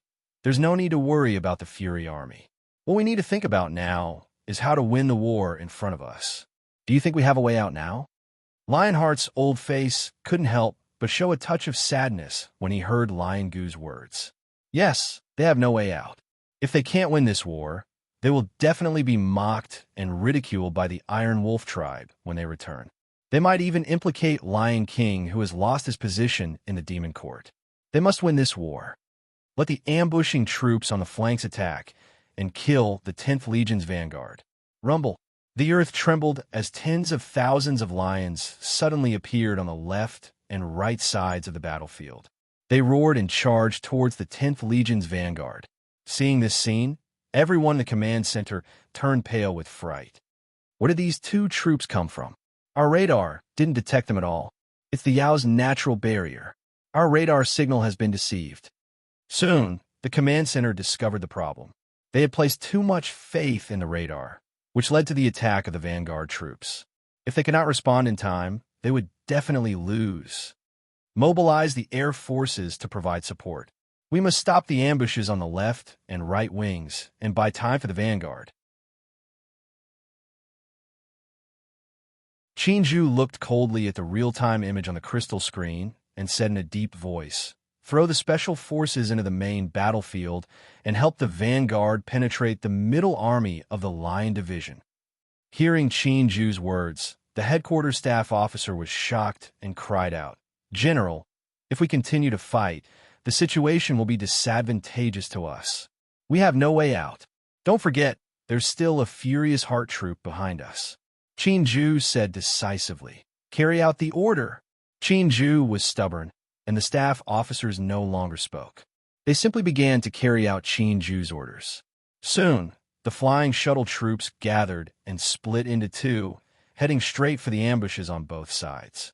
The special forces also began to land, and with the help of the aircraft, they swooped down to the main battlefield. At the same time, the Lion Division's bone warships also had air troops attacking. The half-human, half-beast lion rode on a huge bat and roared as it charged towards the 10th Legion's flying shuttle troops.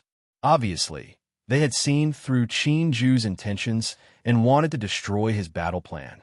When he saw that the Lion Division had also sent out their air troops, Chinju looked at the Lion Division's bone warships with sharp eyes and said in a deep voice, "Gather power. Use the meteorite Star Destroyer cannon." Hearing Chinju's order, everyone in the command center had an extremely solemn expression on their faces. The meteorite Star Destroyer cannon was extremely powerful. Once it was used, it would definitely cause heavy damage to the Lion Division. However, because the meteorite Star Destroyer cannon required too much energy, once it was used, other than the main ship, the other flying ships would definitely enter a low-energy state and would not be able to continue suppressing the Lion Division's bone warships. They would even be forced to land. At this moment, no one questioned Chinju's decision. In the past, when the battle had reached a critical moment, it was always Chinju who stood up and made the right decision to lead everyone to victory.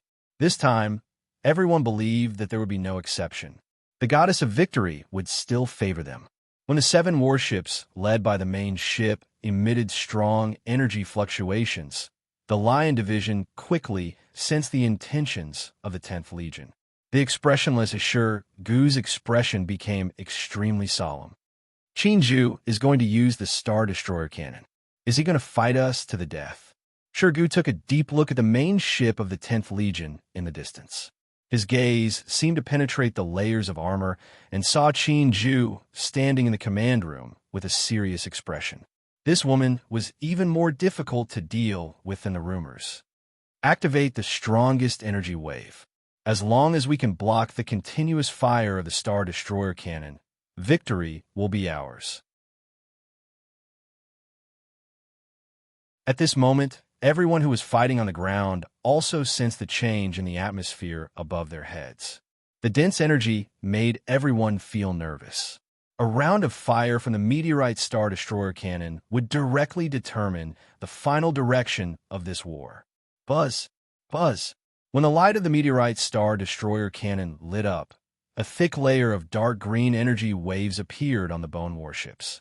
After a short confrontation, 7 dazzling rays of light shot out, piercing through the sky and fiercely bombarding the bone warships.